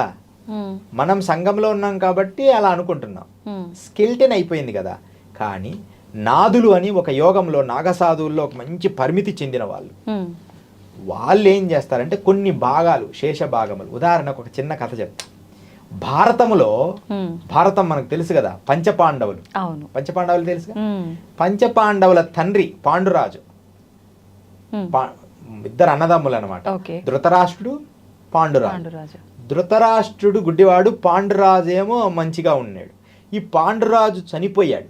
చనిపోయినప్పుడు కుమారులను పిలిచి నేను చనిపోగానే నా దేహాన్ని తినేయండి అంటాడు. ఎందుకని? ఎందుకంటే సమస్త యోగములతో నిండిపోయిన ఈ దేహం మంత్ర యంత్ర తంత్ర సాధనలతో ఈ రోమము సాధన చేస్తూనే ఉంటుంది. మేము మంచి చేయని చెడు చేయని ఉదయం సాయంత్రం మాత్రం ఈశ్వరుడి ప్రణితాపమై బతుకుద్ది ఈ దేహం. ఎంత నటనలు ఈ భౌతిక జగత్తులోకి మా గురువుల సంకల్పం వల్ల రావడమే, లేకపోతే మాకి అవలి చెప్పడమే ఇన్ని సంవత్సరాలు ఉండాలి, లేకపోతే మేము అంత ఇష్టపడం. కానీ కర్మలు ఉంటాయి కదా, అయినా సరే యోగముతో పునీతమైతుంది ఈ దేహం. మనం ప్రేమైన ఈశ్వరుడే, ద్వేషమైన ఈశ్వరుడే, ఉదయం అంతా ఈశ్వరుడికి విభూతి వేసుకొని దండం పెట్టుకోవాలి, ఈశ్వరుడే శరణాగతి, ఈశ్వరుడే లోకము అని బ్రతికి ఈ దేహమంతా హనుమంతుడు రోమము కింద దైవశక్తిని ఎలా రామనామాన్ని లిఖించాడో మేము మా దేహమంతా మంత్ర సాధనలతో లిఖిస్తాం. ఓం నమః శివాయ, ఓం ఓం ఓం ఐం హ్రీం శ్రీం ఐం క్లీం సౌ నమో భగవతి, ఓం శ్రీం హ్రీం క్లీం క్లీం శ్రీం సం ఐం క్లీం సౌ సౌ క్లీం, ఇట్లా రకరకాల మంత్ర సాధనలని, వాటిని పూర్తిగా చెప్పకూడదు సభాముఖంగా, అందుకని చెప్పడం లేదు. కానీ అలా మంత్ర సాధనలో చేసి చేసి చేసి అష్టాక్షరి, పంచాక్షరి, శతాక్షరి, పంచదశి, ఇలా మంత్ర సాధనలు చేసి చేసి చేసి దేహం పునీతమైంది. ఆ దేహాన్ని స్పర్శించడం కూడా పుణ్యమే. అంటే అనుమతి లేకుండా తగలకూడదు. వారి దేహాన్ని స్పర్శించడం కూడా ఒక యోగం. అలాంటి స్థాయికి ఈ దేహం వెళ్ళిపోయి ఉంటుంది. అందుకని ఎదుటి వాళ్ళకి పుణ్యం వస్తుంది. అలాంటప్పుడు ఈ దేహాన్ని తినేయమని చెప్తాడు. అంటే ఆయన శక్తి ఉంటుంది కదా, ఆ శక్తి అంతా పిల్లలకు వచ్చేస్తుంది. అలాంటి తినేయమన్నప్పుడు సడన్గా తినేటప్పుడు కృష్ణుడు వచ్చి ఆపేస్తాడు. ఇలా 5 మందిని తినొద్దు మీరు, ఈయన తిన్నారనుకో వీళ్ళందరికీ భూత భవిష్యత్తు వర్తమానాలు తెలిసిపోతాయి, అంత పవర్స్ వస్తాయి. అలాగని ఉన్నారు మాంసం తినమని కాదు, గురువులు ప్రత్యేకమైన శిష్యుడికి చెప్తారు ఆ రహస్యం. ఇప్పుడు అఘోర సాంప్రదాయం ఉంది కదా, అఘోర సాంప్రదాయంలో చివరి పీఠాధిపతిని పిలిచి గురువు గారి చిటికనేలను మాత్రం ఇచ్చేస్తారు వాళ్ళకి తినేమని. ఇది సీక్రెట్, ఎప్పుడు చెప్పని ఈ రహస్యాన్ని మీరు వినండి. ఏ అఘోరులు ఇంత లోతుగా చెప్పుండరు. గురువులు అంటే చివరి ఆ పీఠాధిపతికి ఇస్తారు, అందరిని తినండి అని మాంసం తిననియరు. అది కూడా ఒక ప్రత్యేకమైన పూజ చేసి ఒక పాత్ర చేసి గురువు చిటికనేలు భాగాన్ని తీసి దాన్ని ఒక పదార్థంగా చేసి ఇస్తారు శిష్యుడికి. ఎందుకంటే నా తదనంతరము నీవే అధిరోహించు ఈ పీఠాన్ని అని దాన్ని స్వీకరిస్తాడు. మన భారతంలో ఉంది కదా, ఆ లోపల బొటినేలు కొరికాడు, ఎమ్మడే భూత భవిష్యత్ వర్తమానాలు తెలిసిపోయినాయి సహదేవుడికి. కాకులకి తెలిసిపోగానే కృష్ణుడు ఎవరికైనా చెప్పావా నువ్వు తప్పాగాక అన్నాడు. అంత పవర్ ఉంటుంది ఈ గురువులది. అలా గురువుతో అంత సమర్పణా భావం ఉన్నప్పుడు ఇంకెన్ని పవర్స్ వస్తుంటాయి. అలా గురువు వాడి ప్రథమ శిష్యుడికి మాత్రమే ఈ విద్యలన్నీ మనకు అందిస్తాడు తప్ప ఎవరికి పడితే వాడికి అందించడు తినమని. అసలు మాంసం నరమాంసం తినేది లేనే లేదు. కానీ దేహం వదిలిన తర్వాత కోడైనా ఈ మధ్య చూడు కోళ్ళు తీయడము, మనిషి మాంసం తీసి చూపించడం అబద్ధం. అఘోరాలు, నిజమైన అఘోరాలు వాళ్ళు చేయరు. డబ్బు కోసము ఇలా షూటింగ్లు అలా చేస్తుంటారు వాళ్ళు. అంటే అవి చేయడము కాశీలో కొంతమంది అట్లా చేపిస్తుంటారు. అలా చేయకూడదమ్మా. సాంప్రదాయబద్ధంగా శేషభాగములని ఇప్పుడు చెప్పాను కదా, శేషభాగములని ఏదో భాగములో విద్య నేర్పినప్పుడు, మంత్రశాస్త్రము నేర్పినప్పుడు ఒక భాగంలో చేస్తారేమో కానీ అలా ఎప్పుడు తినరు. అదే అనమాట అఘోర. ఈ అలా కూడా తర్వాత ఇంకొకటి కూడా ఇస్తారు, ఇది కూడా మీకు తెలియాలి. ఓకే, అఘోరం గురించి పూర్తిగా తెలియాలి మీకు, అందుకని చెప్తాను. కపాలము, చివరి కపాలం తర్వాత కొంతమందిని గురువు దేహం అయిన తర్వాత వారి కపాలం కూడా శిష్యుడికి ఇచ్చేస్తారు. అలా 4 తరాల నుంచి 5 తరాల నుంచి వచ్చిన కపాలాలు వాళ్ళ పూజా మందిరంలో పెట్టుకుంటారు. గురువులై మాత్రమే. తన గురువు నా పరంపర నా స్కెల్టెన్ వాళ్ళకి ఇచ్చేస్తాడు, మిగతాదంతా కాల్ చేస్తారు, నదిలో పడేస్తారు.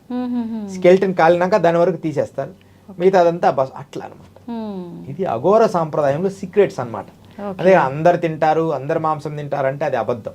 అది ఆల్కహాల్ అయితే ఉంది, అఘోరులకి ఆల్కహాయిల్ అనేది. ఎందుకంటే కాలభైరవుడికి ఇష్టం కదా. ఇప్పుడు మనం ఉజ్జయిని మీరు వెళ్ళండి, సీసాలు కాలభైరవుడు నోట్లో పోస్తారు. అలాగని ఇది సభాముఖంగా అందరూ మీరు చేయండి అని అలా అనకూడదు. వారి లక్షణాలు. భైరవోపాసన చేసేవాడు తీర్థమలాగైనా తీసుకోవాలి. ఓకే, కాలభైరవుడికి మరి ఉజ్జయిని వెళ్ళినప్పుడు చూడండి, కాలభైరవుడికి లోపల పోస్తారు, సగభాగం తీస్తారు, దాన్ని ప్రజలకు ఇస్తారు, వాళ్ళు తలా కొంచెం తీర్థం వేసుకుంటారు. ఇప్పుడు తారా ఉపాసన ఉంది, ఇంక కొన్ని విషయాలు ఉన్నాయి. నేను ఇప్పుడు మాంక్స్ ఉంటారు, బౌద్ధ మతానికి సంబంధించిన వాళ్ళు, వాళ్ళ గురించి వీళ్ళని చెప్పను కానీ వాళ్ళు కూడా తారా ఉపాసన చేస్తారు. ఖచ్చితంగా ఒక చిన్న ఎడమ చేతిలో ఒక చుక్కేస్తారు, అది తీసుకుంటారు. అదొక సాంప్రదాయం అంతే. ఆ పర్మిషన్ ఉంది, అఘోరులకు ఉంది. ఇప్పుడు గంజాయి కూడా తీసుకుంటూ ఉంటారు అఘోరాలు, ఎప్పుడు ఆ మత్తులో తూగుతుంటారు అని చెప్తుంటారు. మత్తులో తూగడం వాళ్ళ ఉద్దేశం కాదు, గంజాయి స్వీకరిస్తారు కానీ శుద్ధము చేసి రోజుకు పూజకు ముందు అది చేస్తే అది కూర్చుంటే ఏ థాట్ రిలీజ్ చేస్తాడో అదే థాట్లో బ్రెయిన్ ఆగిపోయి ఉంటుంది. ఇప్పుడు ఓం నమ శివాయ ఆ గంజాయి తీసుకొని నమ శివాయ దానికి అలవాటు చేసామనుకో, ఇంకా వాళ్ళ థాట్ వేరే దానికి పోదని గంజాయి స్వీకరిస్తారు. బట్ అదని కాదు, ఈశ్వరుడు కూడా స్వీకరించాడని, ఈ గంజాయి వల్ల కొంత మేలు జరుగుద్ది అని, ఇంద్రియాలు కంట్రోల్కి వస్తాయమ్మా. అసలు సీక్రెట్ ఏంటంటే గంజాయి తీసుకోవడం వల్ల కోరికలు తగ్గుతాయి. ఓకే, కోరికలకు పనికి రాకుండా పోతాడనమాట. అందుకని గంజాయి స్వీకరిస్తారు. ఓకే, అసలు ఎక్కడ దొరుకుతుంది గురుగారు అఘోరాలకి గంజాయి? ఎందుకు దొరకదమ్మా, ఇప్పుడు ఇక్కడ బ్యాన్ చేశారు కానీ మేము మొన్న ఇక్కడికి వెళ్ళాము, తపోవనం అమ్మ, హిమాలయాల్లో అతి ఎత్తు ప్లేస్లో ఉండే ప్లేస్కి వెళ్ళాను. ఓకే, వెళ్ళినప్పుడు ఇటుపక్కంతా పొలం కుప్పలుగా గంజాయి ఉంది. అదంతా కట్ చేసి కాల్ చేస్తున్నారు నేను కుటీరంలో ఉంటే. అలా అంత దొరుకుద్దమ్మా. మనం హిమాలయస్కి వెళ్తే జమ్మూ కానీ, మేము జమ్మూలో ఒకసారి వెళ్తుంటే ఒక సాధు అంతా తన దిండులో పెట్టుకున్నాడు. అఘోరాల్ని ఉత్తరప్రదేశ్లో ఏమనరమ్మా, సాధువుల్ని కానీ గంజాయి అంటే ఎక్కువ మొత్తం అంత దొరికితే ఏమనరు, అదొక వాళ్ళ అలవాటు. ఇక్కడ మనకు అది మనిషిని నాశనం చేస్తామమ్మా. యువతని వాళ్ళు చేశారని యువత తాగుతుంటారు, వాళ్ళ జీవితాలు పాడైపోతాయి. ఆకలి కాదు, సన్నగా అయిపోతారు, మనిషి నిద్ర సరిగా పోరు, మానసికమైన ప్రలోభాలకు లోనవుతుంటారు. ఏదో ఆ నికోటిన్ అనే పదార్థం బ్రెయిన్ని యాక్టివ్ చేయడానికి అది చేస్తుంటారు. మామూలుగా చెప్తుంటారు గురుగారు, అడిక్ట్ అయిపోతారు గంజాయి ఒకసారి తీసుకుంటే అని చెప్పి. ఒక్కసారి తీసుకుంటే ఏం అడిక్ట్ గా, దేన్నైనా అలవాటు పడాల్సిందే. నికోటిన్ అలవాటు పడి అది లేకపోతే ఉండలేమనుకుంటా. కానీ నికోటిన్ అనేది నేను చాలా మంది మేధావుల్లో చూశానమ్మా, ప్రతి మేధావికి కూడా ఏదో ఒక బ్యాడ్ అలవాటు ఉంటుంది. అంటే బ్యాడ్ అంటే కొంచెం ఇది బ్యాడు అనుకునే అలవాటు ఉంటుంది మన సంఘం. అది బ్యాడేం కాదు, వాళ్ళల్లో ఉన్న ధారా శక్తి. చాలా మంది కవులల్లో చూశాను, చాలా మంది రైటర్స్లో చూశాను, ఏదో ఒక అలవాటు ఉంటుంది. అది నేను గమనించాను వాళ్ళలో. అంటే ఏదో ఒకటి ఉండాలి, లేకపోతే ఏది లేకపోయినా స్వీట్ అయినా అలవాటు ఉండాలి. అంటే అది దానికి అంత అవసరం ఉంది, ఎనర్జీని రిలీజ్ చేస్తుంది. కవులు ఎక్కువ, కవులు, చిత్రకారులు, యోగులు, పరమయోగులు, నిజంగా సాధన అంటే కరెక్ట్గా అలా చేసే వాళ్ళకి ఈ అలవాట్లు ఉంటాయి కొన్ని. మనం ఆ కోణంలో చూడకూడదు, మనం మంచిని గ్రహించి చెడును వదిలేయాలి. ఇప్పుడు చెప్పాం, ఇది ఎంత విధానాలన్నీ విధానాలు చెప్పాం, ఇవన్నీ ఆచరించమని కాదు. మనం మంచిని వీటిలో గ్రహించాలి, చెడును వదిలేయాలి, అదే మన లక్ష్యం. అవును గురుగారు. గురుగారు, అఘోరాలకు కూడా జన్మ పునర్జన్మలు అనేవి ఉంటాయా? పూర్ణ అఘోర శక్తిని పొందిన వాడికి ఇంకా పునర్జన్మ ఉండదు. వాళ్ళ చేతుల్లో ఉంటుంది మరణం. అయితే కొన్ని మంచి కర్మలు చేసి సత్కర్మలు చేసి మరణిస్తారు కదా, అలా మరణించిన వారికి పునర్జన్మలో ఉంటారు. కానీ వాళ్ళు తప్పులు ఎక్కువ చేశారనుకో, కోడి కుక్కగా అట్లా పుడుతుంటారు. కానీ అవి బొమ్మలు వేయడం, వాళ్ళు కొంచెం భౌతికంగా నటన చేయడం, బకెట్ తీసుకురామంటే బకెట్ తీసుకురావడం, కుక్కలు తెస్తుంటాయి. అవి పూర్వజన్మల మనుషులే. అందుకని ఈ మనుషులే భావజాలాలు తొందరగా వస్తాయి వాటికి. మనకు పురాణాల్లో ఉన్నాయి. ఆ పునర్జన్మ ఉందని గాంధీ తాత టైంలో ఒక ఆమె లక్ష్మి అని ఒక ఆవిడ, లక్ష్మీబాయి ఆమె ఒక ఆవిడ, నాది బృందావనం అని చెప్తే ప్రూవ్ అయిపోయింది. అంటే న్యూస్ లో కూడా వచ్చేసింది అప్పుడు ఆ కాలంలోనే. ఆమె పోయి నేను నా కొడుకు, వాళ్ళు ముసలోళ్ళు అయిపోయారు, ఇదిగో ఇక్కడ ఒక ఆరా ఉంది, ఇక్కడ లోపల ఒక బాక్స్ ఉంది అన్నీ చెప్పింది ఆవిడ, చిన్న పాపై. వాళ్ళు కూడా ఒప్పుకున్నారు ఏమో మా అమ్మే అని. కొన్ని 2-3 పాయింట్లు పక్కన ఉన్న ఫ్రెండ్ గురించి ఏదో తప్పు చెప్పింది తప్ప మిగతా అంటే ఆ జన్మ గుర్తు పెట్టుకొని చెప్పడమే కష్టం. అట్లా పునర్జన్మ అనేది ఉంది. జన్మలు మన భారతీయ సనాతన ధర్మంలో ఖచ్చితంగా ఉన్నాయి. అదే మనం ప్రూవ్ చేయొచ్చు చాలా వరకు. అయితే స్వామీజీ, అఘోరాలు అనగానే ఎక్కువ మనకు సమాజానికి దూరంగానే ఉంటుంటారు. వాళ్ళు చేసే కార్యక్రమాల వల్ల అసలు సమాజానికి మంచి జరుగుతుందా, చెడు జరుగుతుందా, అసలు దేనికోసం వీళ్ళు తపస్సు చేస్తున్నారు అనే ఆలోచన చాలా మందిలో ఉంటుంది. అసలు అఘోరాలు నిజంగా చెడు చేస్తుంటారా గురుజీ? అసలు ఎప్పుడు ఏ చెడు చేయరమ్మా. ఒకవేళ చెయ్యాలి అంటే ఘోరము అంటే చాలా క్రిటికల్ అని అర్థం. ఘోరము కానిదని క్రిటికల్ అని, చాలా భయంకరమైనది ఘోరము కానిదని అర్థం. దాని అర్థం డెఫినేషన్. భయంకరం అంటేనే ఘోరాలు అట్లా ఘోరాలు. ఘోరము అంటే కఠినమైనది, అఘోరము అంటే కఠినమైనది, మనకు అందనిది, మన మానవ మాత్రులకు అందనిది అర్థం. తర్వాత సమాజానికి ఎప్పుడు చెడు చేయరమ్మా. సమాజానికి చెడు చేసే వాళ్ళని తుదముట్టిస్తారు. వీళ్ళు సమాజం వీళ్ళ వల్ల నష్టం జరుగుతుంది అనుకుంటే వాళ్ళని సంకల్పిస్తారు, వీడు అడ్డు లేకుండా పోవాలి. ఒకవేళ అంటే ఇప్పుడు అట్లాంటి వాళ్ళని అడ్డు తొలగిస్తారు, ఓకే స్వామీజీ. అసలు ఎలాంటి చెడు జరుగుతుంది అట్లాంటి వాళ్ళ వల్ల సమాజానికి? ఎవరు ఇప్పుడు వాళ్ళు చేసే తప్పుల ఎక్కువ మందిని హింసించడం, మెయిన్ స్త్రీలని హింసించడం. అఘోరాలు స్త్రీలని హింసించే వాళ్ళని ఎమ్మడే పసిగడతారు. ప్రేమ భావంతో ఎలా ఉన్నా పర్వాలే, వాళ్ళని చంపడం, విపరీతంగా గోవుల్ని చంపడం, వాడి వాళ్ళ ఆరారు చూస్తారు అఘోరాలు. నిజమైన పవర్ఫుల్ అఘోరి వాళ్ళ ఆరాని ఇలా చూస్తాడు, చూసి వీడు ఎమ్మడే పసిగడతాడు. పసిగట్టే చల్ అంటాడు. కొంతమంది ఆవు అంటాడు. ఇప్పుడు మేము ఎక్కడికి వెళ్తే మా గురువులు ఆవు మహారాజీ ఆవు పెట్టో చాయ్ పియండు, ఇంకోటి చల్ అంటారు. వాడు కొంచెం చిన్న తప్పులు ఎక్కువ చేయని వాళ్ళకి మహారాజ్ అని దండం పెట్టడానికి వస్తుంటారు. మరీ తప్పులు చేసిన వాడిని, అంటే వాడి వల్ల ఇంకా లోకం నష్టం జరుగుద్ది అనుకుంటే నాగసాధువులు అటాక్ చేస్తారు. అఘోరాలు ఏం చేయరు. నాగసాధువులకు కనిపిస్తే నాగసాధువులు వీడి చెడ్డోడు, వీడి వల్ల వీడు మారణాయుధము అని వాళ్ళకి భగవంతుడు వాళ్ళకి చెప్పాలి. అప్పుడు చేసేది వాళ్ళని వాళ్ళ శక్తితో చేస్తారని మనం వింటున్నాం కొన్నిటిల్లో. అయితే ఇప్పుడు మామూలు మానవ మాతృలకైతే పాపపుణ్యాల చిట్టా అనేది భగవంతుడు ఖచ్చితంగా దానికి పనిష్మెంట్ ఇస్తాడు అంటారు. మరి అఘోరాగా ఉండి ఇట్లా చెడు చేసిన వాళ్ళకి కూడా పాపపుణ్యాల ఎఫెక్ట్ అనేది ఉంటుందా గురుజీ? అఘోరాగా ఉండి చెడు చేసినా సరే ఎప్పుడైనా చెడే, చెడుకు శిక్ష తప్పదు. కానీ వాడు చేసింది లోకహితము అయితే మాత్రం ఏం కాదు. లోకహితము కావాలి. ఇప్పుడు ఉదాహరణకి డాక్టరు ఎగ్జామ్ రాసిన తర్వాత డాక్టర్ ఆపరేషన్ థియేటర్లో ఎన్నో బాడీస్ని కోస్తాడు. అవును. దానికి ముందు సైన్స్లో కప్పల్ని కోస్తారు, అంటే ముందు జీవరాశుల్ని కోస్తారు. ఈ కప్పల్ని ఎంత సజీవంగా కోస్తారు తెలుసా? బతికున్న కప్పల్ని. అవునవును. లేకపోతే వాళ్ళు కరెక్ట్గా దాన్ని తీరి చేయలేరు. ఎలా చేస్తారంటే ఉప్పు నీళ్ళలో పడేస్తారు కప్పలన్నీ, బతికున్న వాటిని. మరి ఎన్ని తప్పంటే ఎట్లా? వాడు లక్షల మంది కాపాడడానికి ట్రైనింగ్ అవుతున్నాడు. ఆ కప్పలు ఎమ్మడే కొద్దిసేపటికి స్పృహ కోల్పోతాయి, అంటే ప్రాణం పోతుంది, కానీ లోపల ఉన్న జీవరాశులన్నీ నీట్గా ఉంటాయి, ఆర్గాన్స్. మళ్ళీ వాడు అలా కప్పని వెనక్కి తిప్పి కోస్తే తెల్లగా వస్తుంది, వెన్నపూసలాగా. దాన్ని తీస్తాడు, ఒక్కొక్క పాయింట్ లివర్ అన్ని సెట్ చేస్తాడు. మనిషి బాడీని కూడా అలా తీస్తాడు. ఇది గుండె, ఇది లివర్, ఎన్ని కోస్తాడు మనుషుల్ని. మరి అది దోషం అంటే ఎట్లా? వాడు సంఘానికి మేలు చేయడానికి చేస్తున్నాడు. అఘోరీలు కూడా అంతే. సంఘానికి మేలు చేయాలన్నప్పుడు కొన్నిటిని సంహరించాలి. కొంతమందిని సంహరిస్తే వాటిని ఇప్పుడు బాడీస్ కావాలి కదా, వాటిని సంబంధించి వాటి పూజలు చేస్తారు, కొంతమంది వాటి మీద పూజ చేస్తారు, అది సంఘానికి మేలు జరిగేటట్టు చేస్తారు. ఓకే, అంతేగాని వాడు తప్పు. ఇప్పుడు ఆ డాక్టర్ గారు ఆపరేషన్ థియేటర్ తీసుకెళ్ళాడు, ఒక వ్యక్తిని బతికించాలి అనుకున్నాడు, హార్ట్ ఓపెన్ చేశాడు, చేయగానే వాడు చనిపోయాడు. చనిపోగానే సారీ అంటాడు, అంతే.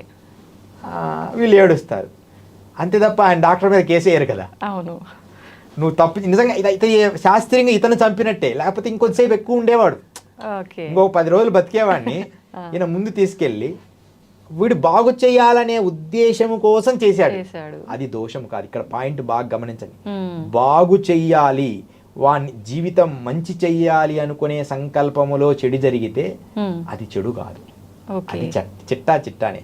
కానీ అదే పనిగా ఈ మధ్య కరోనా టైంలో మనం చూసాం, అదే పనిగా లక్షలు వసూలు చేసి మనుషుల్ని పిప్పి పిండినట్టు కొన్ని హాస్పిటల్ చేశాయి, కొన్ని పరిస్థితులు చేశాయి, ఎంత దారుణమైన స్థితికి చేశాయమ్మా కొన్ని. అవునవును, పాపం ప్రజలు నాకు తెలిసి బీద వాళ్ళు బంకులు పెట్టుకుని అమ్ముకొని లక్షలు 10 లక్షలు వాళ్ళ జీవితం అంతా కష్టపడి ఒక 15 లక్షలు సంపాదించుకొని ఉంటారు, ఏది బజ్జీలు బోండాలు అమ్ముకొని. అలాంటి వాళ్ళని మొత్తం క్లోజ్ చేసి చంపేశారు, డబ్బు తీసుకున్నారు, మనుషులు చనిపోయారు. ఇన్ని లక్షలు సంపాదించాం కదా, ఇలాంటి టైంలో అందరికి సర్వీస్ చేద్దామనే థాట్ ఏ ఒక్క డాక్టర్లకు రాలేదమ్మా. అది ఒక పెద్ద బాధాకరం. అంటే ఇన్ని లక్షలు ఎప్పుడు సంపాదించుకుంటావు బతికున్నాళ్ళు, ఇలాంటి ఒక ప్రమాదం వచ్చినప్పుడు మనకు చేతనైనంత వాళ్ళని పూర్తిగా చేయమనలే, ఒక 50% అయినా చేసింటే బతకపోయినా పర్వాలేదు. కానీ మన ప్రయత్నం భారతీయ డాక్టర్లు, ప్రపంచ దేశాల భారతీయ డాక్టర్లు మంచి వాళ్ళే అనే ఒక బిరుదు వచ్చింది, మానవత్వం మిగిలే ఉంది వినేది. కానీ నిజంగా మానవత్వం మిగలకుండా చేశారమ్మా, అది బాధాకరం. ఎవరో కొంతమంది ఉన్నారులే మంచి వాళ్ళు, చాలా మంది పెద్ద పెద్ద సినీ సెలబ్రిటీల వాళ్ళు మాత్రం చాలా హెల్ప్ చేశారు. సోను సూద్ అని కొంతమంది నేను చూశాను, వాళ్ళు చేసిన మంచి అసలు అమోఘం. నేను కూడా అసలు ఒక హ్యాపీనెస్ వచ్చింది నాకు, అరే ఇలాంటి వాళ్ళు ఉండాలి అని. చాలా మన హీరోలు చాలా మంది చేసేవాళ్ళు, బయటికి చెప్పకుండా చేసిన వాళ్ళు చాలా మంది. మన సినీ యాక్టర్లో చిరంజీవి గారు వీళ్ళందరూ బయటికి చెప్పనంత మాత్రం చేయలేదని కాదు, వాళ్ళు ఎంతో మంది హెల్ప్ చేశారు. అదేమో కొంచెం ఆయన బయటకు వచ్చి ఎక్కువ మొత్తంలో చేశాడు కాబట్టి ఆయన పేరు వచ్చింది. అట్లా ఉంటే ఎంతో బాగుండేది. డాక్టర్లు అంటున్నాను, ఈ డాక్టర్లు ఒక 100కి 50 రూపాయలు తీసుకొని చేసింటే ఎంత బాగుండు. కానీ సమస్య లేదు, 15 లక్షలు కట్టండి, అలా అదొక పెద్ద బాధ. అలాగే మనం ఏమంటున్నానంటే ఆ సర్వీస్ చెయ్యాలి.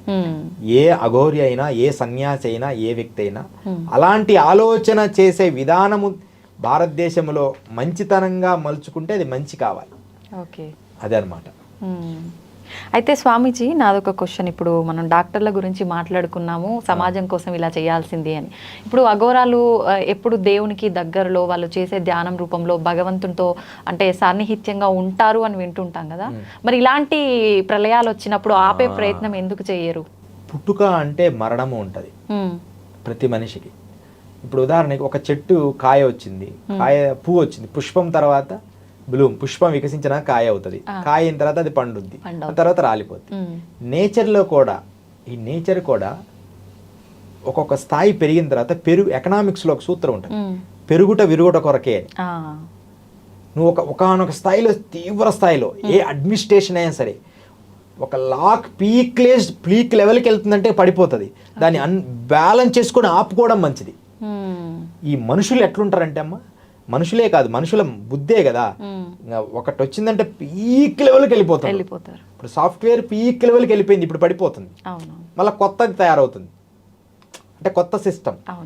ఇప్పుడు ఈరోజు చెప్తున్నామ్మా, ఒక 4-5 ఇయర్స్ తర్వాత రోబో సిస్టమ్ కంప్లీట్గా భారతదేశాన్ని వెళ్తుంది. ఓన్లీ 5 ఇయర్స్లో. ఈ 5 ఇయర్స్లో ఎంత ఇప్పుడే చెప్పాను కదా, అంటే రోబో సిస్టమే కంప్లీట్గా. ఇప్పుడు ఈ కెమెరా ఆన్ చేయాలి, ఒక రోబోని అక్కడ పెట్టేస్తారు, ఇక మనిషి అవసరం లేదు. అప్పుడు చాలా ఇబ్బందులు వస్తాయేమో కదా గురువు. వస్తుంది మళ్ళీ దానికి సంబంధించి. ఇప్పుడు ఆ రోబోలు కూడా బ్యాటరీలు పెట్టాలి, ఆ రోబోలు కూడా బిగియాలి కదా మనుషులు, అంటే వేరే సిస్టమ్ తయారవుతుంది. దానికి సంబంధించిన మనుషులు ఇంకొక రకంగా ట్యూన్ చేసుకుంటారు, అంతే తప్ప మనుషుల్లో ఉన్న శ్రమని పని ఒత్తిడి తగ్గుతుంది, పని ఒత్తిడి తగ్గుతుంది, పిండి కలపడానికి అన్నిటికీ రోబోనే. ఓకే, రోబోలు ప్రత్యేకంగా స్కూల్లో టీచింగ్ రోబోనే, ఇంకా అది తప్పు చెప్పదు. ఓకే, ఆ టీచింగ్ స్లోగా చెప్పుకుంటూ వెళ్ళిపోతుంది, అది ఇంకా దాంట్లో డిజైన్ అయిపోయి ఉంటుంది. ఇక టీచర్ ఓన్లీ గైడ్ చేస్తారు అంతే.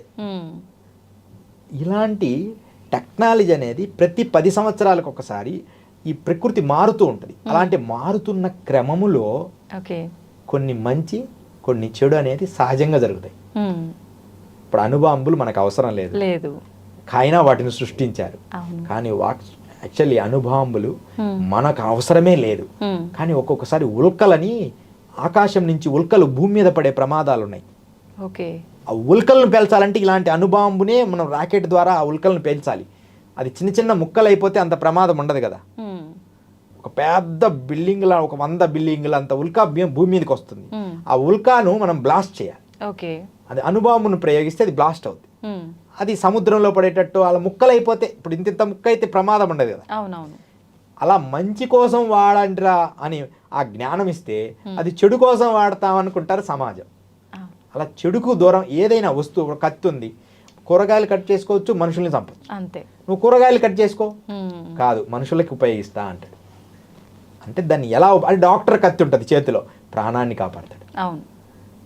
కూరగాయలు కట్ చేసేవాడి దగ్గర కూరగాయలు కట్ చేస్తాడు, చికెన్ కొట్టడం మటన్ కట్ చేస్తాడు. కత్తి ఒకటే, దాన్ని వాడే విధానం మార్పు రావాలి. అందుకని అఘోరాల్లో కూడా ఈ త్రిశూలాలు ఉంటాయి, కత్తులు ఉంటాయి, కానీ అది అవసరమైనప్పుడు వాడతారు. ఇది తప్పు అనుకుంటే అక్కడ బాధతారు వచ్చి, మీరు ఈ పని చేయడానికి లేదంటారు. నిజంగా అవసరం అయితే వాళ్ళేం వదిలిపెట్టరు. భారతదేశం అంటేనే యోగుల భూమి, అది తీవ్ర స్థాయి వచ్చినప్పుడు ఖండిస్తారు. అదనమాట. ఓకే, ఇప్పుడు అఘోరాలు అనగానే చాలా సీరియస్గా ఎప్పుడు కోపంతో ఊగిపోతుంటారని అంటుంటారు కదా స్వామీజీ. మామూలుగా అన్ని ఎమోషన్స్ ని కంట్రోల్ చేసుకుంటారు అఘోరాలు అంటారు కదా, మరి ఆ కోపాన్ని ఎందుకు? కోపం అస్సలు ఉండదు నాన్న, ఎట్లుంటదో చెప్తా. వాళ్ళకి కోపం ఉండదు, జాలి ఉండదు, కరుణ ఉండదు, ప్రేమ ఉండదు, అనురాగాలు ఉండవు, ఆప్యాయతలు ఉండవు, ఏమీ ఉండవు. ఒక స్మైల్ కూడా ఉండదు. The serious of last stage లో ఉంటారు. సీరియస్ లో అంటే గంభీరంగా, గంభీరతను మాత్రమే. చల్, అది సహజమే. ప్రేమ, ఒకసారి అఘోరాలతో నేను ట్రావెల్ చేస్తా కదా, వాళ్ళు ప్రేమ వచ్చినా నన్ను గట్టిగా గుద్దేవాళ్ళు, ఒకళ్ళ కోపం వచ్చినా ఒకే రకంగా గుద్దేవాళ్ళు. ఒకసారి నా మీద మంచిగా చేశాను, హే శబాష్ బెటా అని ఒక కోపంతోనే కొట్టినట్టు కొట్టేవాళ్ళు. నేను అంత దూరం ఈడ్చుకొని పడేవాళ్ళు. దానికి వాళ్ళు టో అనేవాళ్ళు. అంటే అట్లా ప్రేమ వాళ్ళ ఒకే కండిషన్లో ఉంటుంది అంతే తప్ప వాళ్ళల్లో అలాంటిది ఏముండదు. మనకు భయం అనిపిస్తుంది. అంటే యాక్చువల్లీ నిజమా కాదా అని తెలుసుకొని మనం అడుగులు వేయాలి అంతే తప్ప ఈ చాలా మంది, నాకు తెలిసిన తర్వాత కాశీలో కూడా చాలా మంది వరకు మనకు కనిపించే అఘోరాల వరకు అంతా డూప్లికేటే, అంటే ఫేక్ ఎక్కువ ఉంది. అవునవును. ఆ ఫేక్నెస్ వల్ల కొన్ని విలువలు ఇబ్బందులు అవుతున్నాయి. అంటే ఫారెన్స్ రావడం, వాళ్ళని చూడడం ఫేక్ అనమాట. కొంత మంచోళ్ళు కూడా ఉన్నారు, అది మాకు మాత్రమే తెలుసు వీళ్ళు మంచి వాళ్ళు. అకాడా నుంచి పట్టా పొందిన వాళ్ళు, ధన వ్యామోహం లేదు, అవసరమైనంత ఆహారానికి తీసుకుంటారు, లీవింగ్ లైఫ్, మనం బతకడానికి ధనం అవసరం అనే విధానంలో ధనం అవసరం, అలా మేము గుర్తిస్తాం. కానీ సాధారణ మనుషులు గుర్తించలేరు, అందరు అఘోరాలు అనుకుంటారు. అక్కడ మనకు తరపాటు అయింది, అఘోరాన్ని మమ్మల్ని కొట్టాడండి, మా దగ్గర డబ్బులు తీసుకున్నాడండి అంటారు. అలాంటి వాళ్ళ అబద్ధం. Okay okay. అంటే గురుగారు, ఎక్కువగా సాధన చేసి ఆత్మ సాధన చేసిన వాళ్ళకి మూడో నేత్రం తెరుచుకుంటుంది, తెరవటం సాధ్యపడుతుంది అంటుంటారు. అది నిజంగా సాధ్యపడుతుంది అంటారా? సిక్స్త్ సెన్స్, మూడో నేత్రం అంటే నీ మనస్సుని సూక్ష్మము చేయడం ప్రాక్టీస్ చేస్తే, ఎప్పుడైనా ఇలా సైలెంట్ కూర్చో, కళ్ళు మూసుకొని, రూమ్లోకి ఎవరో వచ్చినట్టు నీ బాడీని టచ్ అవుతుంది. ఓకే, అంటే నువ్వు చాలా నిశ్శబ్దంగా వచ్చినా ఎవరో వచ్చినట్టే ఉన్నట్టు అనిపిస్తుంది, నిజంగా చూస్తే ఎవరో వచ్చినట్టు ఉంటుంది. సిక్స్త్ సెన్స్ అంటారు. అది ఎప్పుడు నైట్ మనకి బాగా మేలుకుంటుంది. ఎలా అంటే మనం బాగా డీప్ నిద్రపోతున్నప్పుడు, ఒక మంచి నిద్రపోతున్నప్పుడు ఎవరైనా లేచి మంచిలు తాగుతుంటే ఆటోమేటిక్గా మనకు మెలకు వస్తుంది. మెలకు వచ్చి కళ్ళు తెరిచి చూస్తాం, మళ్ళీ పడుకుంటాం, బట్ ఎమ్మడే గుర్తించి పడుకుంటాం, స్పాట్లో నిద్ర కూడా పోతాం. అంటే నువ్వు నిద్రపోయినా నీ లోపల ఉన్న థర్డ్ ఐ అనేది ఇప్పుడు మేల్కొనే ఉంటది. ఓకే, అది అప్పుడప్పుడు మేల్కొలుపుతుంటది. దాన్ని కూడా మర్చిపోయి ఎప్పుడో పడుకుంటామంట, అంతే తప్ప ఎప్పుడు మనం ఎరుకలో ఉంటాం. అది ఆ శక్తి మనం ఇప్పుడు నైట్ గ్రహిస్తాం, నైట్ శక్తిని మేల్కొల్పుకుంటాం, పగలు ఆ శక్తిని వినియోగిస్తాం. అదనమాట. అందుకని థర్డ్ ఐ అనేది ఖచ్చితంగా ఉంది. ఇది ఇక్కడ ఉంటది, లోపల ఉంటది, సుధాధార దగ్గర ఉంటది, ఈ పిట్యూటరీ గ్రంథి లోపల ఉంటది. ఆ లోపల నుంచి ఇలా చూస్తుంటది, అలా పైనుంచి అలా చూస్తూ ఇక్కడికి అలా గమనిస్తూ ఉంటుంది అనమాట. మనం రోజు ప్రాక్టీస్ చేస్తే నీకు కూడా వస్తుంది అనమాట. 100% వస్తుంది ఆ శక్తి. రెగ్యులర్ ప్రాక్టీస్ చేయాలి. నువ్వు భౌతిక కర్మలు ఏమైనా ఉండని, కానీ నియమము తప్పకుండా చెయ్యాలి. అదే మనం చేయం. థర్డ్ ఐ 100% వస్తాం. ఇప్పుడు క్షుద్ర పెద్ద చూపిస్తుంటారు మాంత్రికుడికి, వాడికి థర్డ్ ఐ ఉంటుంది. మరి వాడు దుర్మార్గుడు అట్లుండదు. ఎవరు ప్రాక్టీస్ చేసినా థర్డ్ ఐ వస్తుంది.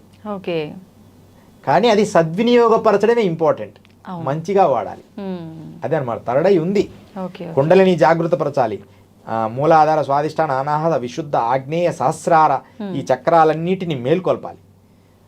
ఆ ప్రేల్కొని ప్రాణాయామ, కుంభక, రేచకాల ద్వారా అలా చేసిన తర్వాత ఒక స్థితికి చేసుకొని ఆ కండ్లని అలా మడిచి, నాలుకని మడిచి ఆ కేచరి యోగములో కూర్చున్నప్పుడు అప్పుడు ఆ యోగాన్ని గిన చూడగలిగితే మనకు ఓపెన్ అయిపోతుంది. స్వామీజీ, అఘోరాలు మామూలుగా కుంభమేళాలు ఇలాంటి దగ్గర మాత్రమే చాలా ఎక్కువ మంది కనిపిస్తూ ఉంటారు. అలా కాకుండా మామూలుగా మనం నార్మల్గా మీటింగ్లు అలా పెట్టుకొని అందరం కలుసుకున్నట్టు అఘోరాలు కూడా సమావేశాలు ఏర్పాటు చేసుకొని కలుస్తూ ఉంటారా, లేదంటే కుంభమేళాలోనే కలుస్తూ ఉంటారా? అలా ఏం ఉండదమ్మా. అయితే ప్రత్యేకంగా కుంభమేళాలో అయితే అందరం కలుస్తాం. ఇక ఎందుకు కలుస్తామంటే ఇట్లా అన్ని అఖాడాస్లో మహంతుల తర్వాత ఇంకా సంతులు, మహంతులు అందరూ ఒక క్యాడర్ ఉంటుంది. అందరూ అక్కడ వస్తాం. అంటే ఇంకా కలవని వాళ్ళు కూడా మాకు ఎంత సంతోషమో. ఇప్పుడు 12 సంవత్సరాలకు ఒక్కసారి కలని వాళ్ళందరూ కూడా గుర్తు చేసుకుంటారు. ఇప్పుడు మన స్నేహితుల్లాగా, ఇప్పుడు చిన్నప్పుడు ఎప్పుడో మర్చిపోయిన స్నేహితుల్లాగా వెళ్ళి, మహారాజ్ ఎలా ఉన్నారు, అక్కడ కలిసాం కదా, మేము కొంచెం చేంజ్ అయి ఉంటాం, అక్కడ కలిసాం కదా, జూనా అఖాడాలో కలిసాం కదా, అప్పుడు మనం కొన్ని రోజులు కలిసి ట్రావెల్ చేసాం కదా అని ఇట్లా మాట్లాడుకుంటాం. అఘోరాలు అట్లా అందరము కలుస్తాము ఈ కుంభమేళాలో. తర్వాత అప్పుడప్పుడు పుష్కరాల్లో కూడా కలుస్తాం. ఇప్పుడు రేపు మేము ఈ నర్మదా పుష్కరాల్లో కలుస్తాం. కానీ పుష్కరాల కంటే కూడా కుంభమేళాలో ఆ 3 months అట్లా ఉంటుంది అనమాట, ఒక లిమిట్. ఖచ్చితంగా కలుస్తాం. ఈ 3 నెలల్లో 2-3 నెలల్లో ఉంటుంది కుంభమేళా. మేళా జరిగినప్పుడు ఈ అఖాడాస్ ఉంటాయి. మాది హవన అఖాడాలోకి వెళ్తా, జూనా అఖాడాలోకి వెళ్తా. నాకు బెస్ట్ ఫ్రెండ్స్ అంటే బెస్ట్ గురువులు, శిష్యులు జూనా అఖాడాలో, హవన అఖాడాలో ఉంటాయి. ఇప్పుడు ఉదాహరణకు మొన్న మేము అనుకోకుండా కాశీ వెళ్ళా రీసెంట్గా. నేను అంటే నన్ను గుర్తుపడుతుంటారు ఎక్కువ, చాలా మంది కాశీలో మన వాళ్ళే ఉంటారు కదా. నేను గుర్తుపట్టుకుండాలని ఒక పచ్చ వస్త్రం వేసుకొని టవల్ కట్టుకొని ఉన్నా. అంటే నేను ఈ టైప్ కాకుండా కొంచెం మామూలుగా ఉన్నా. అయినా సరే గుర్తుపట్టి స్వామీజీ ఎలా ఉన్నారు అని అడిగాడు ఒక అబ్బాయి. దత్త అని, శ్రీ దత్త, మాకు మంచి పరమమిత్రుడు చిన్నతనం నుంచి కూడా దత్తు. ఈ దత్తుతోటి కూడా ఒక బ్రహ్మచారి ఉంటాడు. వీళ్ళిద్దరూ మేము ఎప్పుడో చిన్నతనం నుంచి చాలా ఏళ్ళ నుంచి కూడా మంచి పరిచయం. అట్లా అనుకోకుండా ఇట్లా వెళ్ళినప్పుడు కలుస్తుంటాం. నేనంటే అంత ప్రేమో, ఇగో ఈ మధ్య కొత్త స్వామీజీని కలిసాం, ఇద్దరం కలిసి వెళ్దాంపా అని చెప్పి ఆ స్వామీజీ దగ్గర తీసుకెళ్ళాడు. ఇట్లా మాకు తెలిసిన ఆయన దగ్గరికి తీసుకెళ్ళడం, ఇట్లా ఒక బౌండింగ్ ఏర్పడుతుంది. అప్పుడు అఘోర పుష్కరాలలో, గంగా పుష్కరాల్లో, ఉజ్జయిని పుష్కరాలు, ఉజ్జయినిలో జరుగుతాయి. ఉజ్జయిని తర్వాత ఏమో తారాపీఠ్లో, తర్వాత ఇక్కడ మన ఓంకారేశ్వర్లో ఈ పుష్కరాలు, నర్మదా పుష్కరాలు జరుగుతాయి. ఇలా పుష్కరాలలో అలహాబాద్ త్రివేణి సంగమంలో జరిగే కుంభమేళాలో, మేళాస్లో కలిసినప్పుడు ఒకరినొకరు వారి సాధనల గురించి, మా సాధనల గురించి సీక్రెట్లు మాట్లాడుకుంటాం. అవి మీకు చెప్పిన కొన్ని అర్థం. ఇప్పుడు ఏకాయన స్థితి కృత, ఏకాయన అంటే అలాంటివి మాట్లాడుకుంటాం. అది మీకు ఆ భావజాలం అర్థం కాదు. ఏకాయన అంటాం. అంటే ఏంటి అనేది ప్రపంచానికి తెలియదు, ఆ సాధకుడికి మాత్రమే తెలుస్తుంది. అంటే ఒకే దాని మీదకి వెళ్ళిపోయావే అంటే ఒక స్థిరమైన బుద్ధి కలిగింది అని. అగ్నిస్తంభనం జరుగుతుందా, ఇలా సాధన చేస్తున్నారా అని మాట్లాడుకుంటూనే తెలుసుకుంటాం. ఇదిగో ఇట్లా ఉజ్జయిని వెళ్ళాను, అక్కడ శవ సాధన చేసేటప్పుడు ఇట్లా శవం సడన్గా పైకి లేసింది, మళ్ళీ ఇలా జరిగింది, మళ్ళీ గురువుగారు వచ్చి ఇలా చెప్పారు అని ఇలాంటి పర్సనల్ టాపిక్స్ మాట్లాడుకుంటాం. అలా అందరం కలిసి అప్పుడైతే ప్రత్యేకమైన అఘోరాలు, ప్రత్యేకమైన సాధన అఘోరాలు కానీ యోగులు మంచి సాధకులందరూ కూడా ఏదైనా ముఖ్యమైన సమావేశం అప్పుడప్పుడు సడన్గా పెడుతుంటాం. దాన్ని ఏమంటారంటే బండారా అంటాం. ఓకే. బండారా అనుకోకుండా కలవాలనుకున్నప్పుడు బండారాస్ని పెట్టేసి ఇన్ఫర్మేషన్ ఇచ్చేస్తాం కొంతమందికి. నువ్వు వెళ్ళి వాళ్ళకి చెప్పేయి, వాళ్ళందరూ వచ్చేస్తారు, నువ్వు వెళ్ళి ఆ ప్రాంతం అంతా నువ్వు ఒకసారి కవర్ చేయని ముఖ్యమైన వాళ్ళకి చెప్తాం. మేము ఎంతో ఉత్సాహంతో అందరిని పిలిచేస్తాం, వాళ్ళు ఆ టయానికి వస్తారు, అందరం కలిసి ఇదిగో అలా జరుగుతుంది, రామమందిరం నిర్మాణం తొందరగా పూర్తి కావాలి. ఈ రామమందిర నిర్మాణం గురించి మన టాపిక్లో అద్భుతమైన విషయం వచ్చింది. రామమందిరం నిర్మాణం గురించి అమ్మా మోడీ గారు ఎంత కష్టపడినారో యోగులు మేము అంత కష్టపడినాం. మీరు అస్సలు నమ్మున, మేమంతా ఒక పెద్ద సమావేశమై ఈసారి మనం నెక్స్ట్ కుంభమేళా జరిగేటప్పటికి రామమందిర నిర్మాణం పూర్తి కావాలి అని చెప్పి ఒక తీర్మానం చేసుకున్నాం అగ్ని దగ్గర. అంటే ఇప్పుడు ఎంత సంతోషపడుతున్నామో. అలా అయోధ్యలో ఇంకా ఎంతోమంది యోగులు, అఘోరాలు, సాధువులు, సన్యాసులు, తర్వాత ఈ మిషన్స్, ఆర్ఎస్ఎస్ వాళ్ళు కానీ, విశ్వ హిందూ పరిషత్ అందరూ కూడా. ఇక మా విషయానికి వస్తే యోగులైతే రామమందిర నిర్మాణం తొందరగా జరగాలి అని చెప్పి యజ్ఞములో మనం త్వరలో సాధించబోతున్నాం, సక్సెస్ అవుతాం అని ఒక తీర్మానాలు అన్నీ చేసుకున్నాం. ఎన్నో సంవత్సరాల నుంచి ప్రాణత్యాగాలు, ఎన్నో ఇబ్బందులు పడి చేసిన వాళ్ళు కూడా ఉన్నారు. కానీ మేము చేసిన తీర్మానం చేసిన 2-3 ఏళ్లలో పైన అఖాడాలో, పైన కుంభమేళాలో నేను, మహారాజు, ఇంకొక అఘోరి ఒక హోమం దగ్గర కూర్చొని ఒక ప్రత్యేకంగా పూజలాగా చేశాం. ఈసారి రామమందిర నిర్మాణం జరిగి తీరుద్ది అని.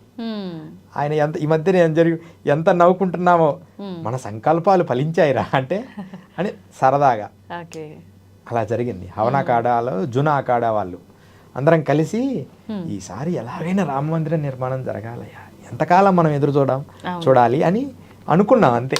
అక్కడ హోమం దగ్గర అఘోరాలతో, అఘోరులు హోమాలుగా పెట్టుకుంటారు అఖాడాస్లో. అలా అంతే. అంటే సంకల్ప బలం అంత గొప్పదనమాట.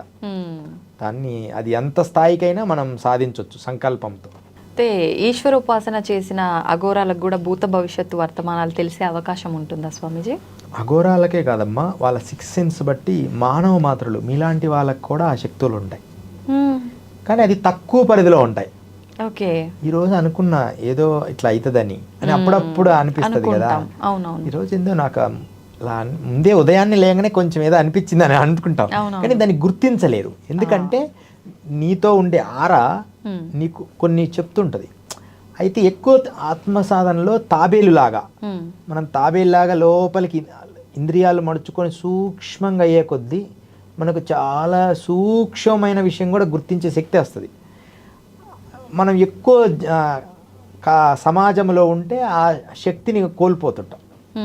ఎక్కువ ఒంటరిగా ఉండడం వల్ల మనకు ముందే ఆ 6 సెన్స్ చెప్తుంటుంది ఇదేదో ఉన్నట్టుంది అని. సాధకుడికి ఏంటంటే ఇంకొంచెం ముందుకెళ్ళి ఖచ్చితంగా ఉంది. ఎంతోమంది అమ్మ మాకైతే ఎంతోమందిని నేను రక్షించడం జరిగింది.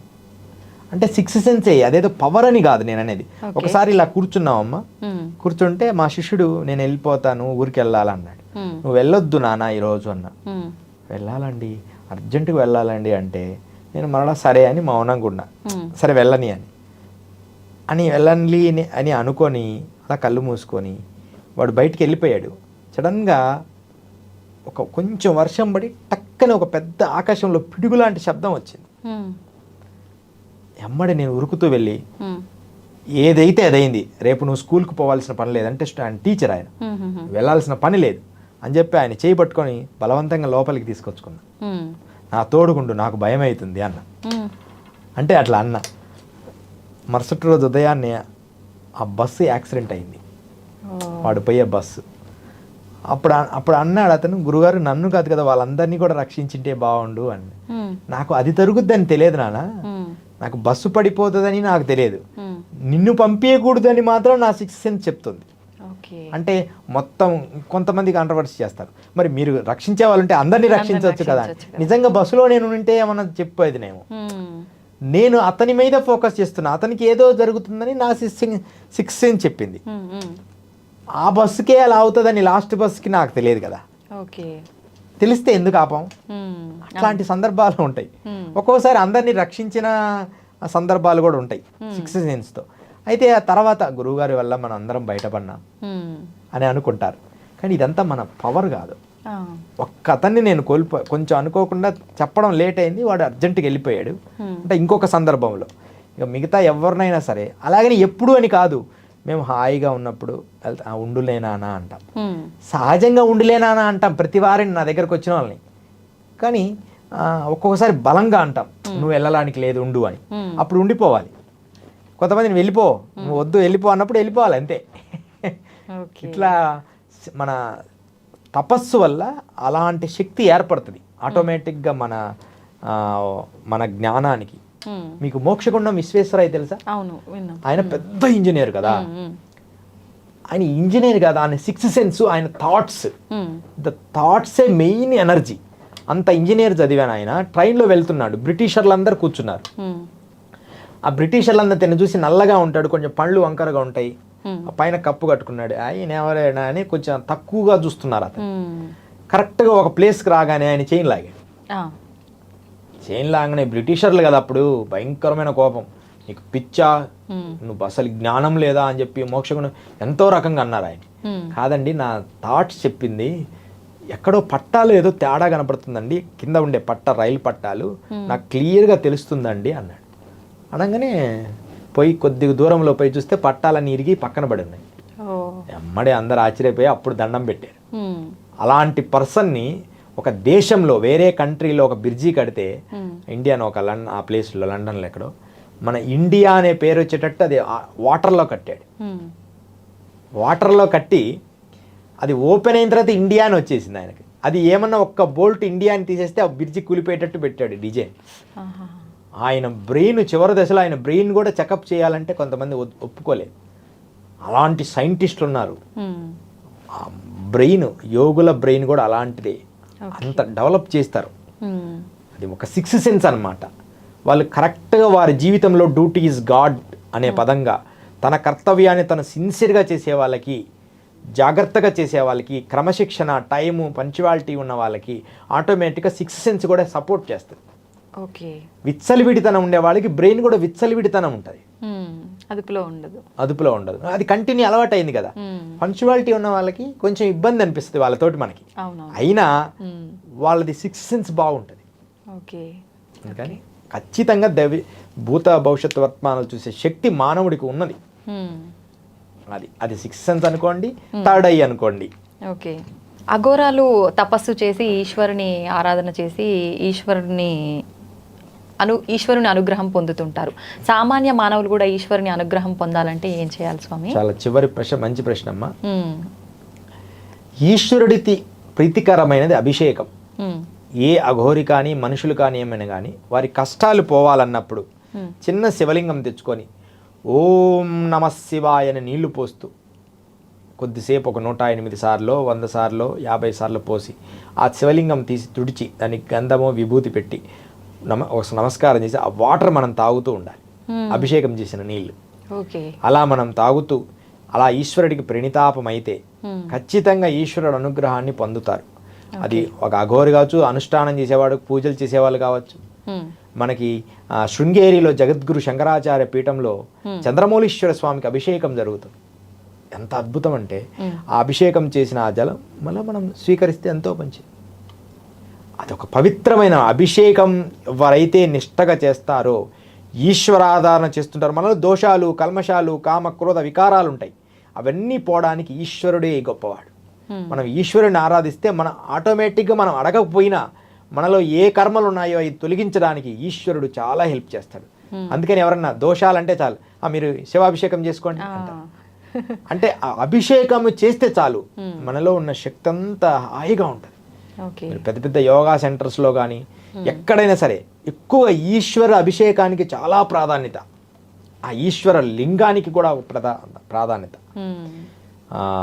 అపాతాళనమస్థలాం, ఈశ్వరుడు అపాతాల నుంచి వ్యాపించి రౌండ్గా ఒక ఆరాలాగా ఉంటాడు. మన బాడీ ఆరా ఎలా ఉంటుందో అలా ఉంటాడు. అందుకని ఈశ్వరుడికి ప్రణితాపమయ్యి ఆ ఈశ్వర లింగాన్ని ఇలా మనస్సులో దృష్టిలో పెట్టుకొని ఓం నమః శివాయ అని ఈశ్వరుడికి అభిషేకం చేస్తుంటే ఖచ్చితంగా మనుషులకు ఖచ్చితంగా శక్తి వస్తుంది. యోగులకి, సాధకులకి కాదు, మనుషులు కూడా తరించవచ్చు ఈశ్వర శక్తి వల్ల. ఓకే. అది ఈశ్వర శక్తి. దాని పంచాక్షరి మంత్రముతో మనం నిత్యం 1,00,000 పంచాక్షరి చేస్తే అమ్మా, ఓం నమశివాయ 1,00,000 చేస్తే ఖచ్చితంగా ఏదో పవర్ వస్తుంది. మీరు రాసి పెట్టుకోండి అంతే, ఏదో ఒక పవర్ నీకైతే మేలు జరుగుద్ది. రోజు నిత్యంగా కూర్చొని ఓం నమశివాయ అని చేస్తే 1,00,000 నువ్వు ఎంతో గొప్ప స్థాయికి వెళ్ళిపోతావు. చేసి చూడు, ఏదో ఒక టైంలో రోజు కొంచెం చేసుకుంటూ 1,00,000 పూర్తి చేయి. నేను కొంచెం చేసిన తర్వాత ఎమ్మడే కోరిక కోరొద్దు, నేను ఇంత చేశాను స్వామి నాకు అది చేసేటట్టు పెట్టనకుండా 1,00,000 పూర్తి చేసినాక ఆటోమేటిక్గా నీకు ఒక పవర్ వస్తుంది. మంత్రానికి ఆ శక్తి ఉంది, ఆ ఈశ్వర లింగానికి ఆ శక్తి ఉంది. ఇది యోగులు నిరూపించారు, సిద్ధ పురుషులు. అమ్మ జై గురుదత్త. శ్రీమాత్రే నమః. సర్వమంగళాని భవంతు. శ్రీ గురు దత్తాత్రేయాయ నమః. ఇవన్నీ లోకహితమై వీటిల్లో మంచిని గ్రహించి ధరించాలని నా సంకల్పం. తప్పకుండా గురుగారు. సర్వమంగళాని భవంతు.